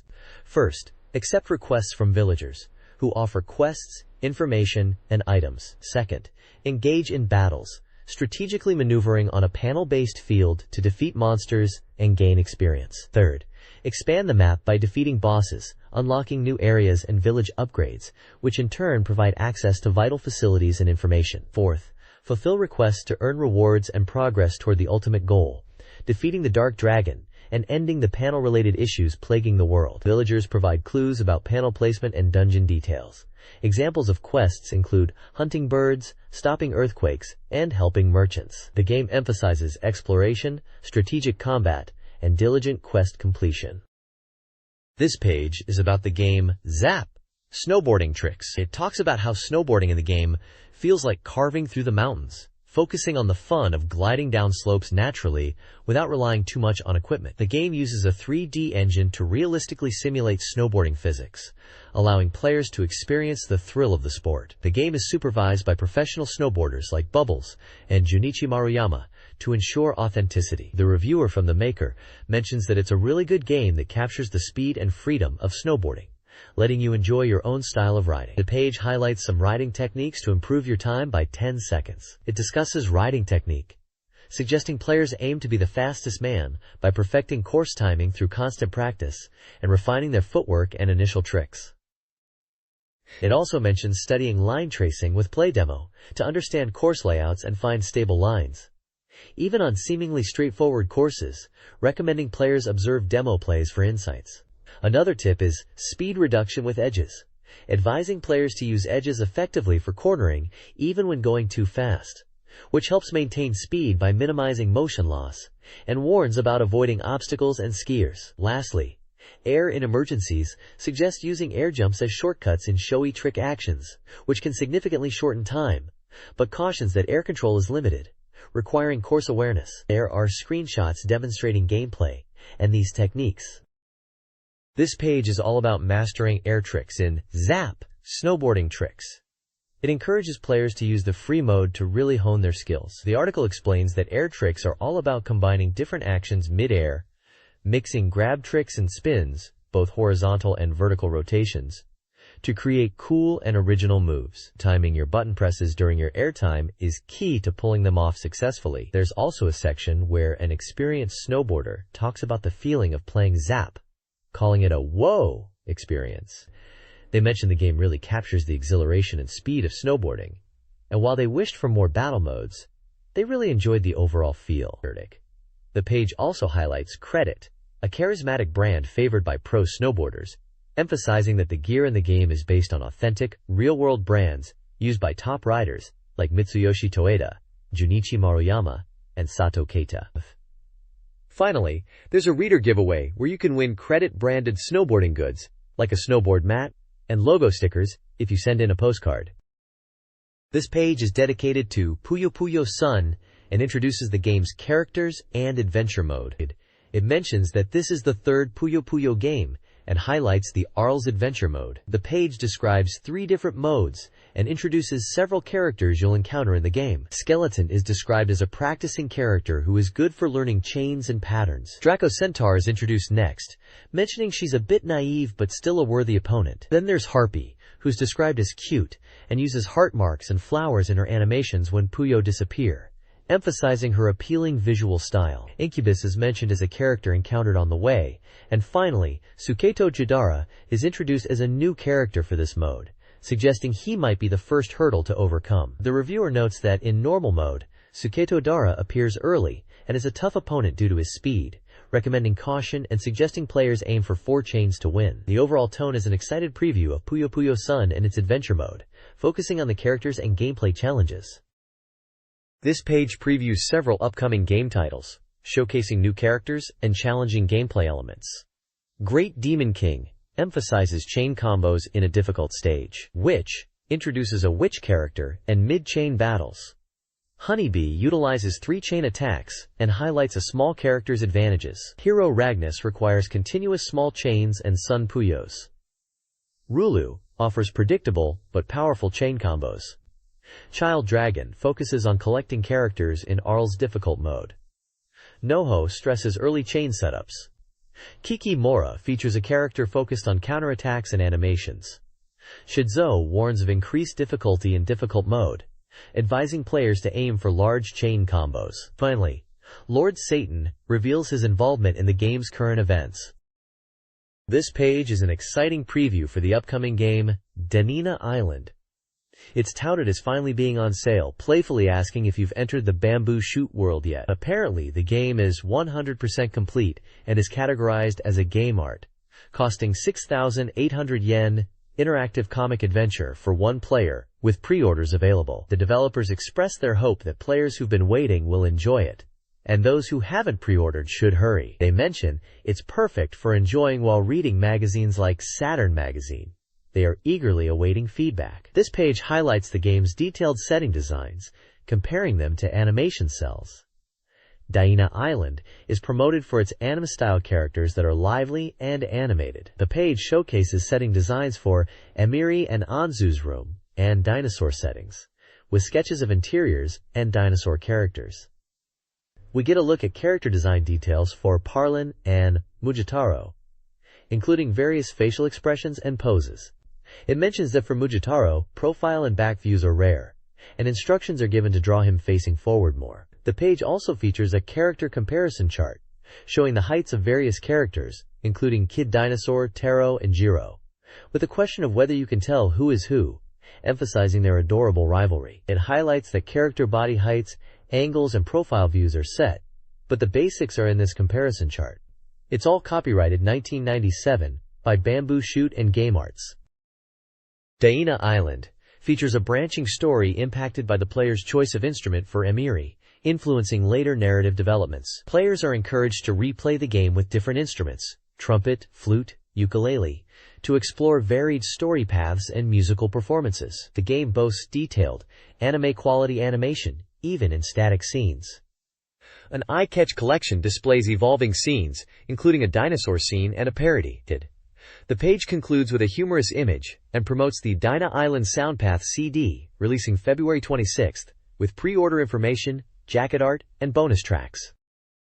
This page dives into Advanced Variable Geo, also known as Variable Geo internationally, showcasing the 9 selectable female fighters in this sexy fighting game. The page highlights the game's positive reception with an 85% completion rate score, emphasizing its appeal to anime fans and newcomers to fighting games. The reviewer praises the beautiful animation, voice acting, and accessible command system while calling it the highest peak in the genre of beautiful girl fighting games. It then introduces the 9 playable characters, each with a short profile including their name, fighting style, and a brief description of their background or personality. These fighters include characters like Yuka Takeuchi representing Hana Millers, Tsunami Masuda from Kaso, Mana Kusunoki as Fujiya family, Kaori Sawaragi from Mobikan, Ayako Ketsuki representing Soto, Reina Kirei from Thankful Group, Irina Goldsmith as the rival, Yumi Yajima from Surprise Monkey, and Jun Kubota from Scarlark. Each description details their unique fighting background and personality traits. Finally,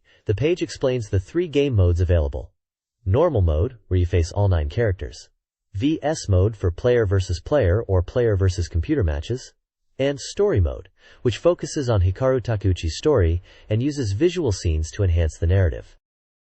Romance of the Three Kingdoms, Kong Ming's biography, is a simulation RPG centered on Zhu Zhiliang's life during the Three Kingdoms period. Players experience deep strategic gameplay, supporting the Han Dynasty through tactical planning and skillful use of strategies. Battles are won through careful planning, with scenarios based on historical events offering branching storylines determined by player choices. The game emphasizes Kong Ming's strategic brilliance. Players must master various strategies, categorized under fire, water, mountain, wind, defense, and support, each with specific tactics and effects.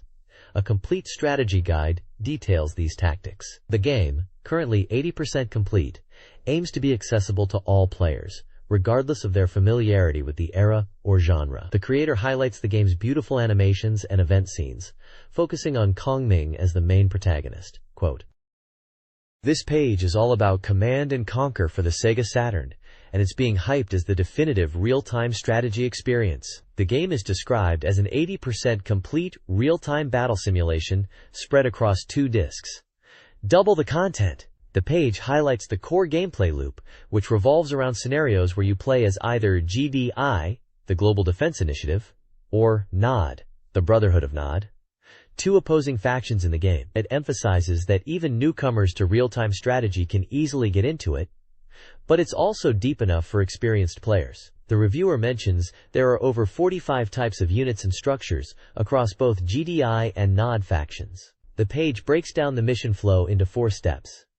First, you watch an instruction movie, then you head to the battlefield, achieve mission success, and finally review the battle results. Screenshots illustrate these steps, showing in-game action and the results screen. It's mentioned that the graphics are top-notch, making it easy to distinguish between units and terrains. The game is praised for its volume and satisfying content that will please players. The manufacturer's statement mentions that Command & Conquer is a globally acclaimed title that has won 14 game awards and consistently topped PC game sales charts. They are asking if you, the reader, want to experience this global sensation. This page continues to showcase Command & Conquer for the SEGA Saturn, focusing on how intuitive the game controls are thanks to icon-based commands. It highlights the core command categories: attack commands, defense commands, and production commands. For attack commands, it details move for repositioning units and attack for engaging enemies in a designated area. Defense commands feature guard to protect bases and units, and repair to mend damaged structures. Production commands cover harvest for Tiberium collection using specialized vehicles and building for constructing various structures. The page emphasizes effective base management in Command & Conquer, stating that strategic base construction is key. It mentions that different building types serve different purposes, and constructing multiple buildings of the same type can enhance efficiency, especially for barracks to produce soldiers. It also discusses resource management of Tiberium, advising players to build more Tiberium refineries to increase income, but to balance this with careful planning, as resources are limited. Finally, it outlines the basic base structure, showcasing essential buildings: the core base itself, barracks for troop production, Tiberium refineries with harvester vehicles for resource gathering, and power plants to supply electricity to buildings, highlighting these as vital for any base. This page introduces the upcoming SEGA Saturn title, Tenchi Muu Amagishisu Bear Jukyu, an adventure game where you solve various incidents. The tagline is, "Solve all kinds of incidents." The game focuses on investigation and gathering information, where even small oversights can hinder your progress. The story branches based on your choices, and it seems to be a mystery involving a murder. You play as Kindaichi Fumiya, a detective, and the story begins when he arrives at an inn. The guest list introduces several characters, including Amano Shizuka, Tenchijo, daughter, Sasaki Toshiro, doctor, Ojiro Katsuo, big inn owner, Narita Daikichi, game company president, Obara Shuto, religious person, Kashiwagi Kenichi, and Miura Rika, magazine reporters, as well as inn staff members like Tenryu Inori, Ejima Nobuyuki, Kanemaru Tsugihiko, Yasuhisa Setsuko, and Kamihara Tetsuya. The page highlights the occasion of the incident where a dead body is found, suggesting a murder mystery. There's also a section titled Suspicious Smells of Pudding Purupurun, hinting at some bizarre or humorous elements within the game. It mentions that clues are hidden in unexpected places and encourages players to thoroughly investigate the inn to solve the mystery.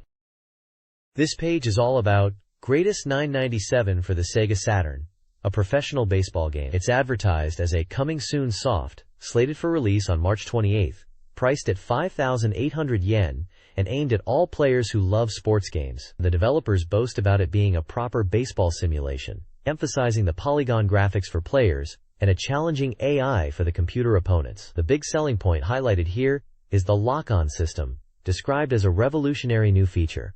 With the move to polygon graphics, the batting system is now in 3Ds. This lock-on system adds a reading element, making for more realistic and strategic games. They explain that before you swing, you choose from 4 zones in the strike zone, and try to time your swing well to hit the ball. The page emphasizes the full polygon graphics for the players, bringing them to life on the field. They use motion capture to create realistic movements, and even likenesses of real players. The developers are proud of the detailed animations, especially for pitching and batting. There's also mention of enhanced game modes like Pennant Race and Home Run Derby, promising plenty of replayability. Finally, they highlight a robust edit mode, where you can create your own original teams and customize them extensively. They mention the keyword system is also improved in this version. This page showcases Grand Red, a simulation game for the Sega Saturn. It's presented as a strategy title where you must use your tactical skills to clear scenarios. The page highlights the game's story, which is divided into chapters, with the first chapter being Awakening, Remnant Battle, and the second, Painful, Princess Rescue Battle. It seems to be a challenging game, even at the beginning stages. A key feature mentioned is the Revived Units system, where units that seem defeated can return to fight again. The game is set in a space environment around Jupiter and its moon, Io. The page also details gameplay elements like managing confused units and strategic deployments during battles. The screenshots show in-game combat scenarios, character dialogues, and map interfaces, emphasizing the tactical nature of the game. The text promotes strategic thinking and careful planning to succeed in battles. This page dives deeper into Grand Red, focusing on the second chapter, Painful, Princess Rescue Battle. The story progresses as you notice strange occurrences with your unit's power system. It turns out Martha has been absorbed into it. This is when you learn your mech is called God Transformation Dragonarids. The mission objective is laid out. Protect the princess's ship. A game map is shown with colored arrows, likely indicating strategic routes you need to take. You'll need to deploy your units carefully to cover the princess and intercept the Empire's forces. Once the princess is safe, the focus shifts to offensive tactics. You're instructed to use heavy units to push into enemy territory and eliminate threats. Screenshots showcase the tactical combat with unit stats and hexagonal grids, highlighting the strategic depth. The page teases what happens after a successful princess rescue. You arrive at Japan's Shaft Spaceport and get to meet characters like Tanaka and Anju Sensei. They seem pleased with your efforts and promise rewards for your success. Overall, the page emphasizes the tactical gameplay and story progression in Grand Red, focusing on the princess rescue mission and the challenges you'll face. This page is all about the Sega Saturn version of the fighting game, Power Instinct Legends, known in Japan as Shinoken. The article is highlighting new elements not seen in previous 2D fighting games. They boast about 3 key features: aerial battles, simplified combo commands, and a continuous guard system. Firstly, aerial combat is emphasized, explaining that fighting isn't limited to the ground. You can hit opponents in the air, guard in the air, and continue combos and counterattacks after aerial guards. Secondly, combo commands are made easier. Special moves and combos can be performed with simplified commands. There are 2 types of commands mentioned, like punch, then kick, or kick then punch, followed by a strong punch and simultaneous button presses.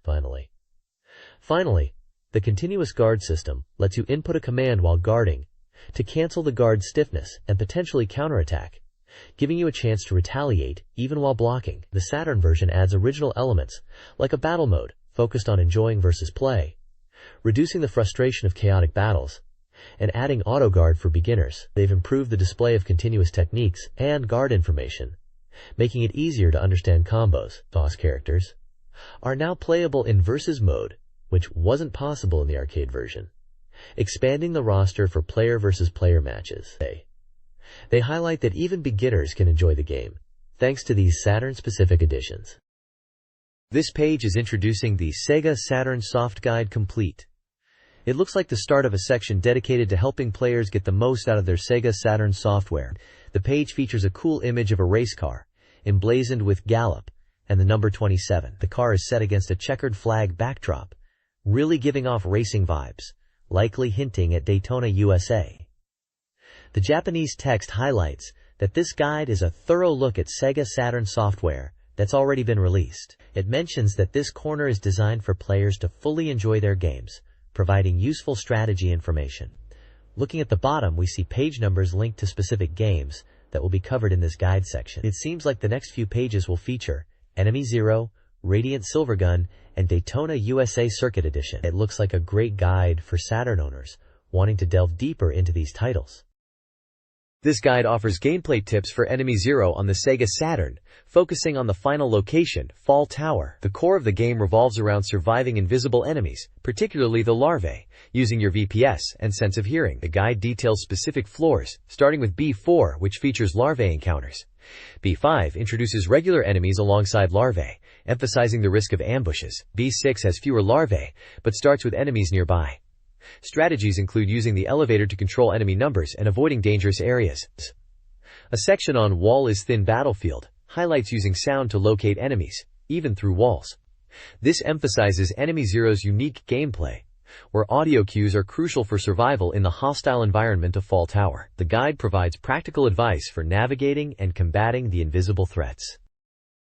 This guide covers Enemy Zero's Fall Tower B7 and B8. B7 features less surprising enemy placement, encouraging a cautious one-by-one approach, although frantic running is still possible. B8 is the most challenging floor yet, demanding reliance on intuition and composure due to powerful unseen enemies and limited safe zones. The guide then discusses the deepest level, where a single VPS remains, facing grotesque, nearly invisible enemies.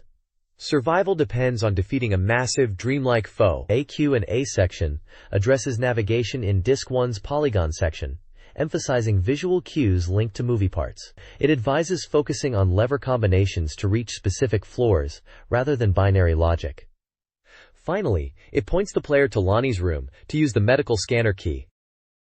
This page is all about the hidden special settings in the SEGA Saturn game Terradiver, originally known as Tsukyu Gurentai. It reveals that these settings were intentionally kept secret until the game's release. The page is posed as a question, asking if you've discovered these special settings yet. It explains that to access these special options, you just need to play the game a lot. Apparently, after playing for a while and reaching a certain score, the special settings option will magically appear on the title screen. As you continue playing and your total score increases, more and more special settings become available. There are 9 special settings in total that unlock in order as you play more. These settings are number of loops, which changes arcade mode loop count, special listening, which unlocks music tracks from racinizing arcade games, shift control settings that lets you change movement methods, web roll control settings to independently control web movement, zoom control settings to adjust screen zoom ratio to 3:1, bomber count, which alters the initial number of bombs, extend settings to change the score needed for extra lives,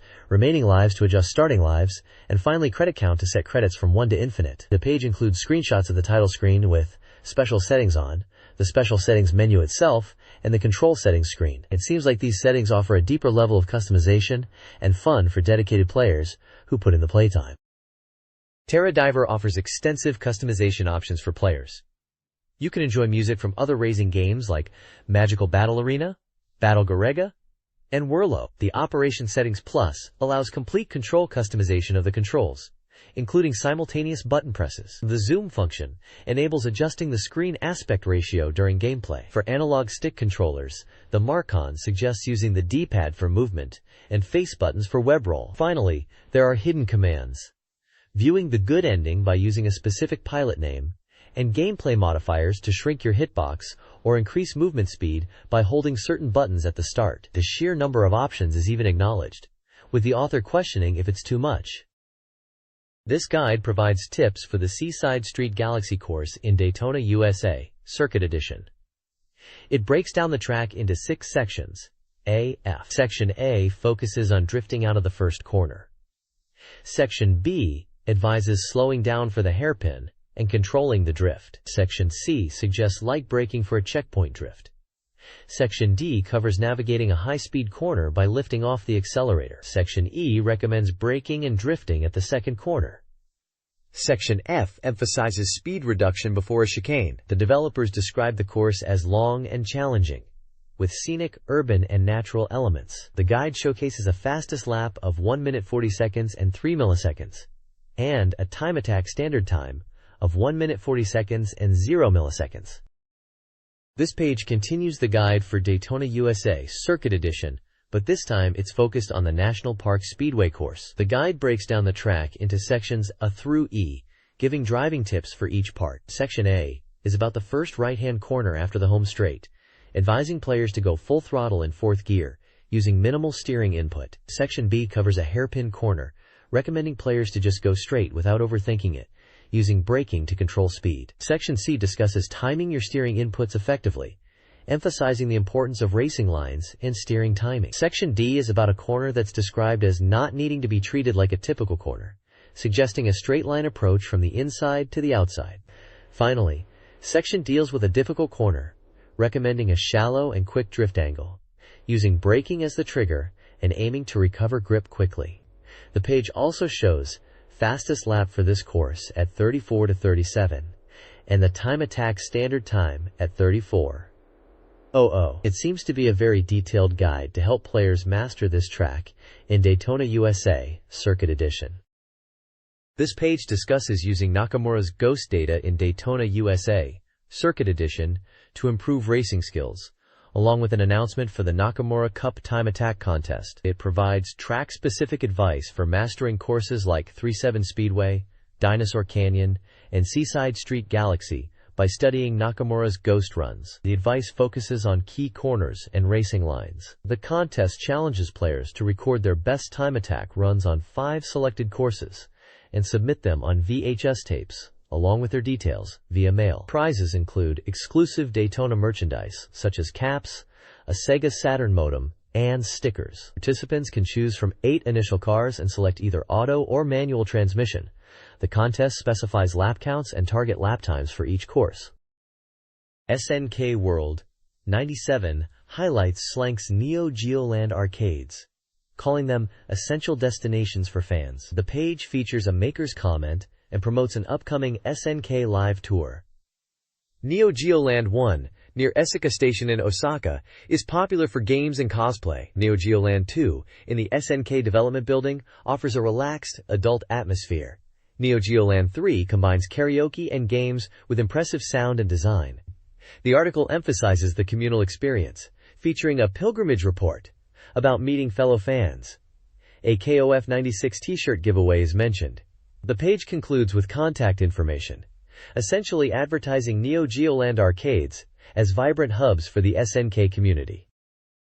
This page is a KOF 96 character strategy guide focused on Kasumi Todo. It highlights Kasumi's long-reach standing strong kick as a key tool to control space and dictate the match from a distance. The guide recommends using jump strong kick as a basic attack pattern and suggests a fundamental combo starting from a strong punch into follow-up moves. It delves into Kasumi's Todo style analysis dojo, breaking down various techniques like the overlap hit, sky overlap hit, white willow, dragon volume hit, and reduced body empty, offering insights into their uses. Aerial combat is also covered in the Todo-style Sky Combat Dojo, emphasizing the effectiveness of jump attacks. Furthermore, the guide details a powerful combo, overlap hit to super overlap hit, including execution tips and max mode. Finally, the Todo-style Sky Combat Battleground section touches upon using large jumps to approach opponents from unexpected angles in aerial combat scenarios. Overall, it's a detailed breakdown of Kasumi's gameplay and strategies in King of Fighters 96. The next page continues, the King of Fighters 96 character strategy guides. This time focusing on Leona. It highlights her strong zoning capabilities with projectiles, particularly the Grand Saber, describing it as a core technique for controlling space. The guide points out that Leona relies heavily on charge moves and emphasizes mastering the Moonslasher as crucial for offense. The page breaks down basic attack patterns, recommending jump-in strong punch attacks to initiate offense, followed by grounded strong punch into Moonslasher or Grand Saber combos. It also details a combo starting from a jump strong punch into a crouching strong punch, then Moonslasher and Grand Saber. A section is dedicated to the Volt Tech Launcher, explaining its utility as a quick attack and a tool for pushing opponents back. For mid-range combat, the guide advises using Leona's long-reach standing light punch to control space and set up Moonslashers. It describes the Grand Saber as a key special move and explains how to effectively use it to punish predictable opponent actions or to zone. Finally, it briefly touches on Leona's weakness against aerial attacks due to her lack of dedicated anti-air moves, suggesting using crouching strong kick to counter jump-ins. This page showcases the Boys and Girls collection, which is highlighted as a key feature in this issue. It's described as a database compiled from interviews and video footage of 40 high school girls and 10 boys in the city. The aim is to provide a realistic look into the interests and thoughts of modern teenagers, cutting through the usual idealized portrayals and aiming for something closer to reality. The page features photos of 9 girls, numbered 1 through 9, who are part of this collection. There's also a section titled High School Girls and Me, which seems to discuss the editor's perspective on the gap between real high school girls and how they are often depicted in dating sim games, humorously calling it the high school girl space-time distortion phenomenon. An interview corner section is also present, showing sample questions asked to the girls, such as their impressions of men, current interests, ideal dates, recent exciting moments, and good and bad points of boys. A popularity poll announcement encourages readers to vote for their favorite girl out of the 9 featured. The winner will get a special feature in a future corner, and participants have a chance to win telecards. It encourages readers to check out the full Boys and Girls collection in this issue. The GW First Anniversary campaign, running from March 7th to April 7th, offers 2 prize opportunities. Purchasing GW software and submitting the application ticket enters you for prizes like a SEGA Projector TV, 35 winners, a PU Geotown bike, 15 winners, or an Alba Spoon watch, 100 winners. A slot machine and apply campaign, played through a magazine minigame, offers prizes like a word processor, 3 winners, an internet kit, 5 winners, or a power memory cartridge, 10 winners. The magazine also features a digital comic, Oko-san, or Mr. Brother, an adventure game with a focus on cinematic elements and game-like presentation. The sub-stories are also emphasized, with hidden content on the CD-ROM to encourage exploration. The GW staff column discusses the temporary halt of music-related content due to rights management issues, but focuses on future content, including summer movie and video collections. Finally, the movie games section provides release information from March to May, promising details on new releases. This page reports on Red Company's appearance at the Wonder Festival event, highlighting it as their Red Publicity Wonder Festival Outbreak. The article mentions that it took place on January 26th at Tokyo Big Sight. It seems incredibly popular, with attendees lined up from 10 a.m. when it opened, and even at 1 p.m., people were still entering. The focus is on Red Company's booth, specifically their Sakura and Yuna garage kits, which were apparently very popular. Photos show these figures, and the article emphasizes their appeal. It mentions there were so many Sakura and Yuna-related items that they had to limit the stock. Cosplay was also a feature at the event, referred to as Cosplay was also there. The article notes that there were many cosplayers, especially women, and it seemed like a good place for photography. Finally, Cut-kun from Cutie Honey, the mascot character for Kubota, is highlighted for its popularity as well. It seems Cut-kun was a big hit, with attendees who were eager to take photos with it, described as being very popular. This page features a roundtable discussion with the development team of Sakura Wars, Flower Division News, commemorating its release. The discussion includes key members from Red Company and SoftBank.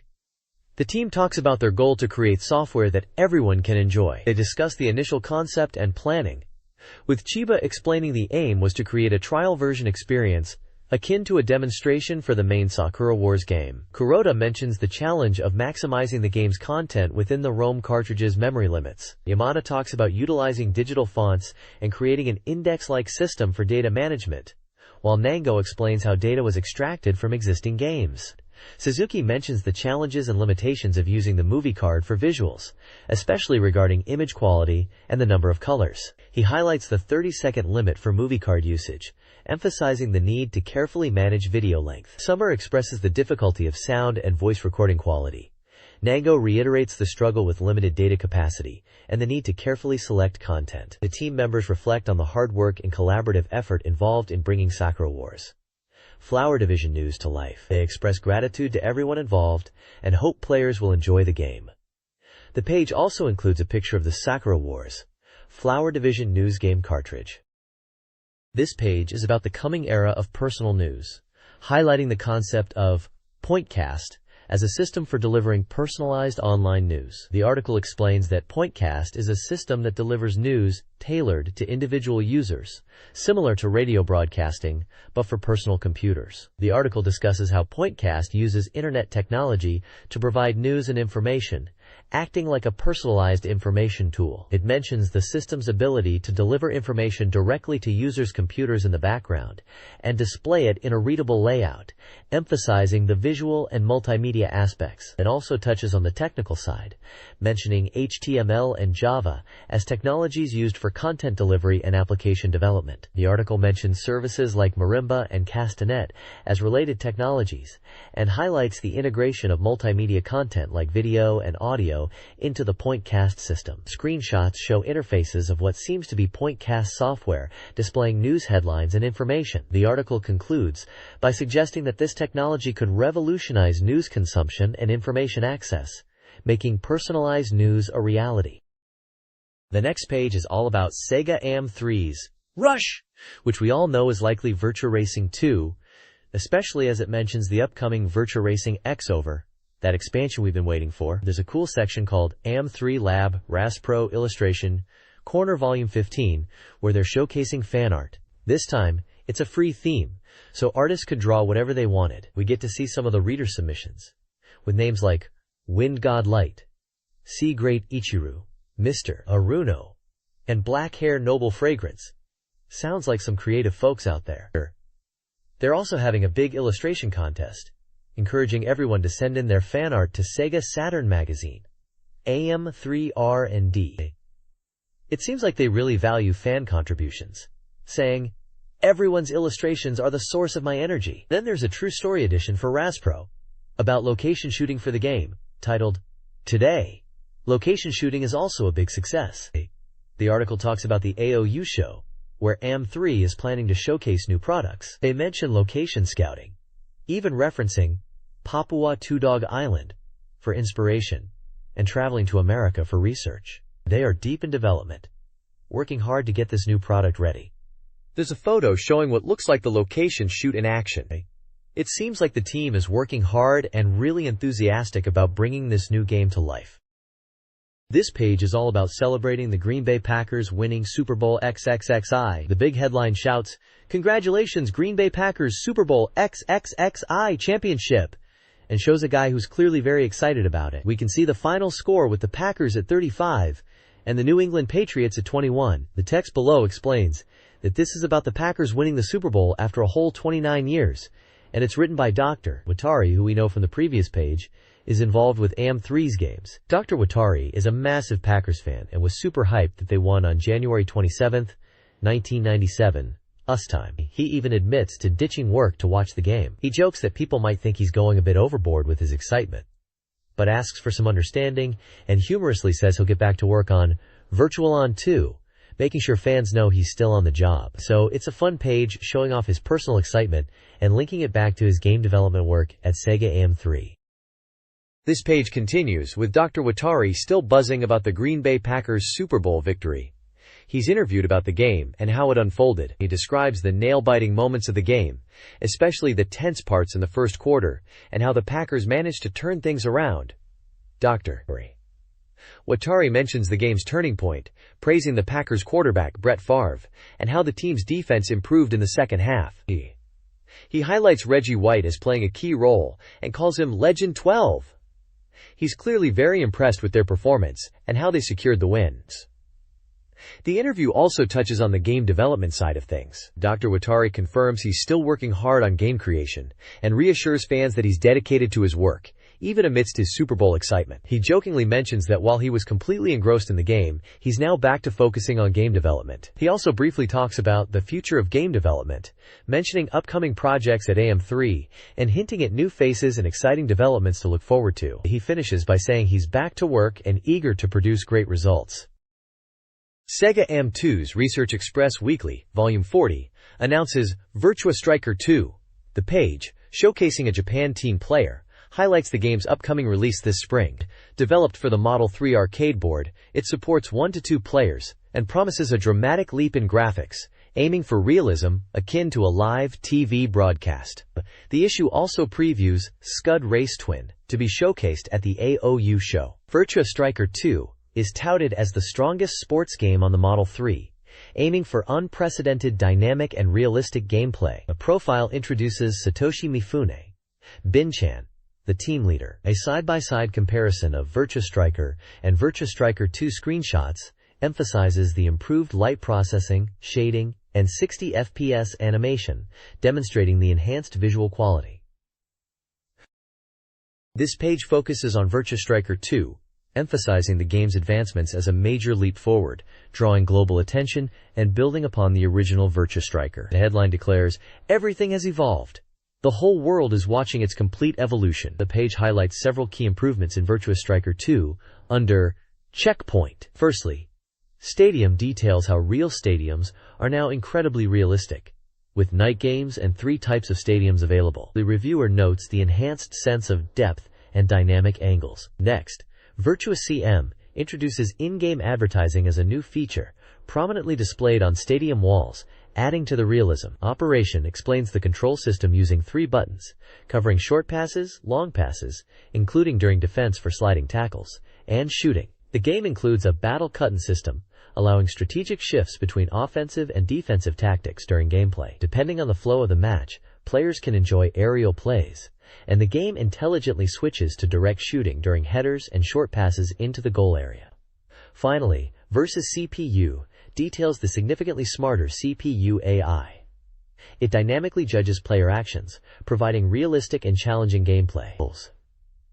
The bottom right section, further improved CPU, reiterates the increased CPU power, allowing for larger stadiums with 18 players per team, expandable to 24. The Model 3 hardware's capabilities greatly enhance the game's processing power for sophisticated tactical play, promising intense and rewarding matches. The reviewer anticipates players will be deeply engaged in these heated battles. The next page is an interview with Satoshi Mifune, the producer of Virtua Striker 2, who is discussing the game's progress for the AOU show.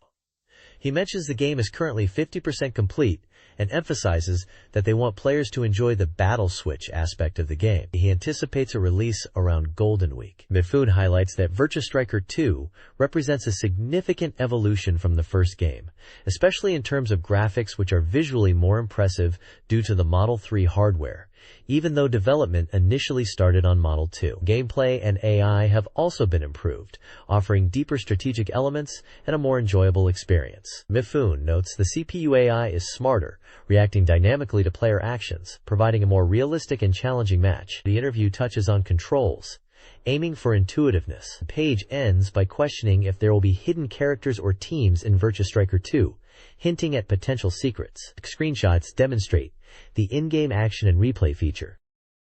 This page highlights Scud Race, specifically the Twin Cabinet, or 2-player versus, version of the game, which is set to debut at the AOU show and is planned for release in March. It emphasizes that this twin version is a significant upgrade, promising 180% more game than the original single-player cabinet. The article suggests that while it might look similar to the single-player version at first glance, playing it reveals substantial differences, particularly in the enhanced racing experience. It also mentions features like 8-player simultaneous play and 8 different color variations for the machines. The page encourages those eager to experience it to visit the AOU show and try out the twin cabinet version. There's also a section about the AOU show itself, noting that last year Virtua Fighter 3 was showcased there, and this year, in February, the show will be held again from the 19th to 20th. The AM2 team and other SEGA development teams like AM1 and AM3 are expected to present new titles there.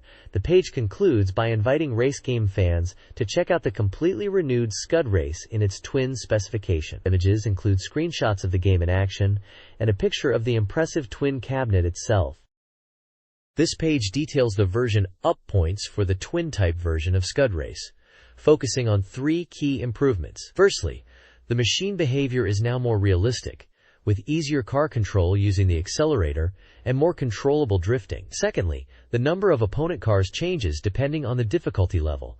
Unlike the single version, which always had 40 cars, the twin version adjusts this number, meaning easier levels have fewer cars for smoother gameplay. Thirdly, machine characteristics are now easier to understand, with a revamped car selection screen. The cars are ordered from Porsche 911 GT2, Ferrari F40, Dodge Viper, to McLaren F1 GTR, reflecting an increase in difficulty from left to right. Car types are clearly indicated as easy, normal, high torque, and high speed. There's also an interview with the Scud Race producer Mr. Nagoshi, who emphasizes that the twin version isn't just a simple link-up of 2 single cabinets, but a completely new and different game. He mentions that they've iterated and refined the game extensively, making it more enjoyable. He highlights the importance of accelerator control, drift mechanics, and making the game more intuitive, especially with the addition of a rolling start. He feels the twin version offers a significantly enhanced racing experience. The twin version of Scud Race introduces several enhancements. Beginner-friendly rolling starts are now implemented in the Dolphin Tunnel and Twilight Airport courses. Car crashes result in retirement, adding a penalty tracked by an on-screen counter. Players now receive an ending sequence for finishing in 3rd place or higher. An interview with Mr. Nagoshi reveals the team's focus on polishing the game for its March release, and their aim for the AOU show's top prize. He hints at potential new courses and cars. Nagoshi emphasizes the fun of the twin versus mode, the unique cornering and drifting mechanics, and the exhilaration of acceleration. He expresses gratitude for player support and mentions the interview took place at SEGA AM2 on January 28. The page concludes with a teaser for future projects, mentioning the game Drive and hinting at another title.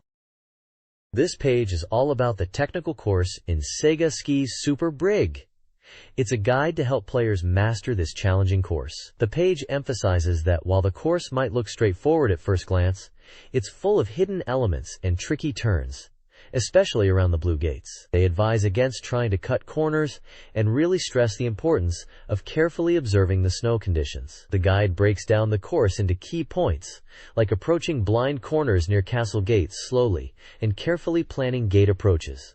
It also points out that sticking to the inside of turns on slopes and avoiding the outer edges is crucial for maintaining speed. They even give advice on jumps, mentioning that you shouldn't just jump straight, but adjust your direction based on the on-screen indicators to land correctly.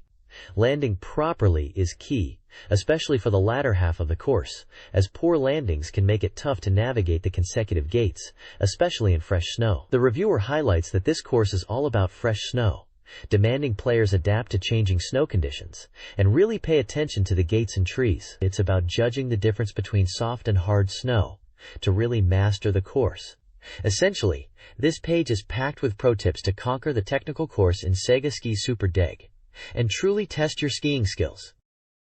This page reviews SEGA Saturn games, focusing on pre-release versions. SEGA Age's Fantasy Zone, a faithful port of the arcade classic, receives praise for its gameplay and enhancements, earning an 8.3310 overall. Reviewers highlight its power-ups, cute characters, and smooth animation. Assault Suit Lanos 2, Heavy Armor Soldier Raynos 2, a mech action game, is noted for its high difficulty and rewarding gameplay, receiving a 7.010. The game's mecha customization and strategic weapon use are appreciated. While one reviewer gave it an 8, praising the setting and gameplay, another gave it a 7, appreciating the graphics. Guest reviewers also provide varied scores and comments, reflecting the game's challenging but engaging nature. This page looks at a few upcoming SEGA Saturn releases. First up is Zap Snowboarding Tri-X. which reviewers are saying has really nailed the speed and feel of snowboarding, even if it's not totally realistic. They mention the cool character designs and stylish costumes, and generally agree it's a fun action game that anyone can enjoy. One reviewer, Yoko, especially liked the speed and found it really enjoyable. Overall, it got solid scores from the panel. Next is Cube Battler, an anime-style puzzle action game. Reviewers loved the animation quality, comparing it to OVA anime. They found the gameplay to be quite unique, focused on using techniques and strategy in cube-based battles.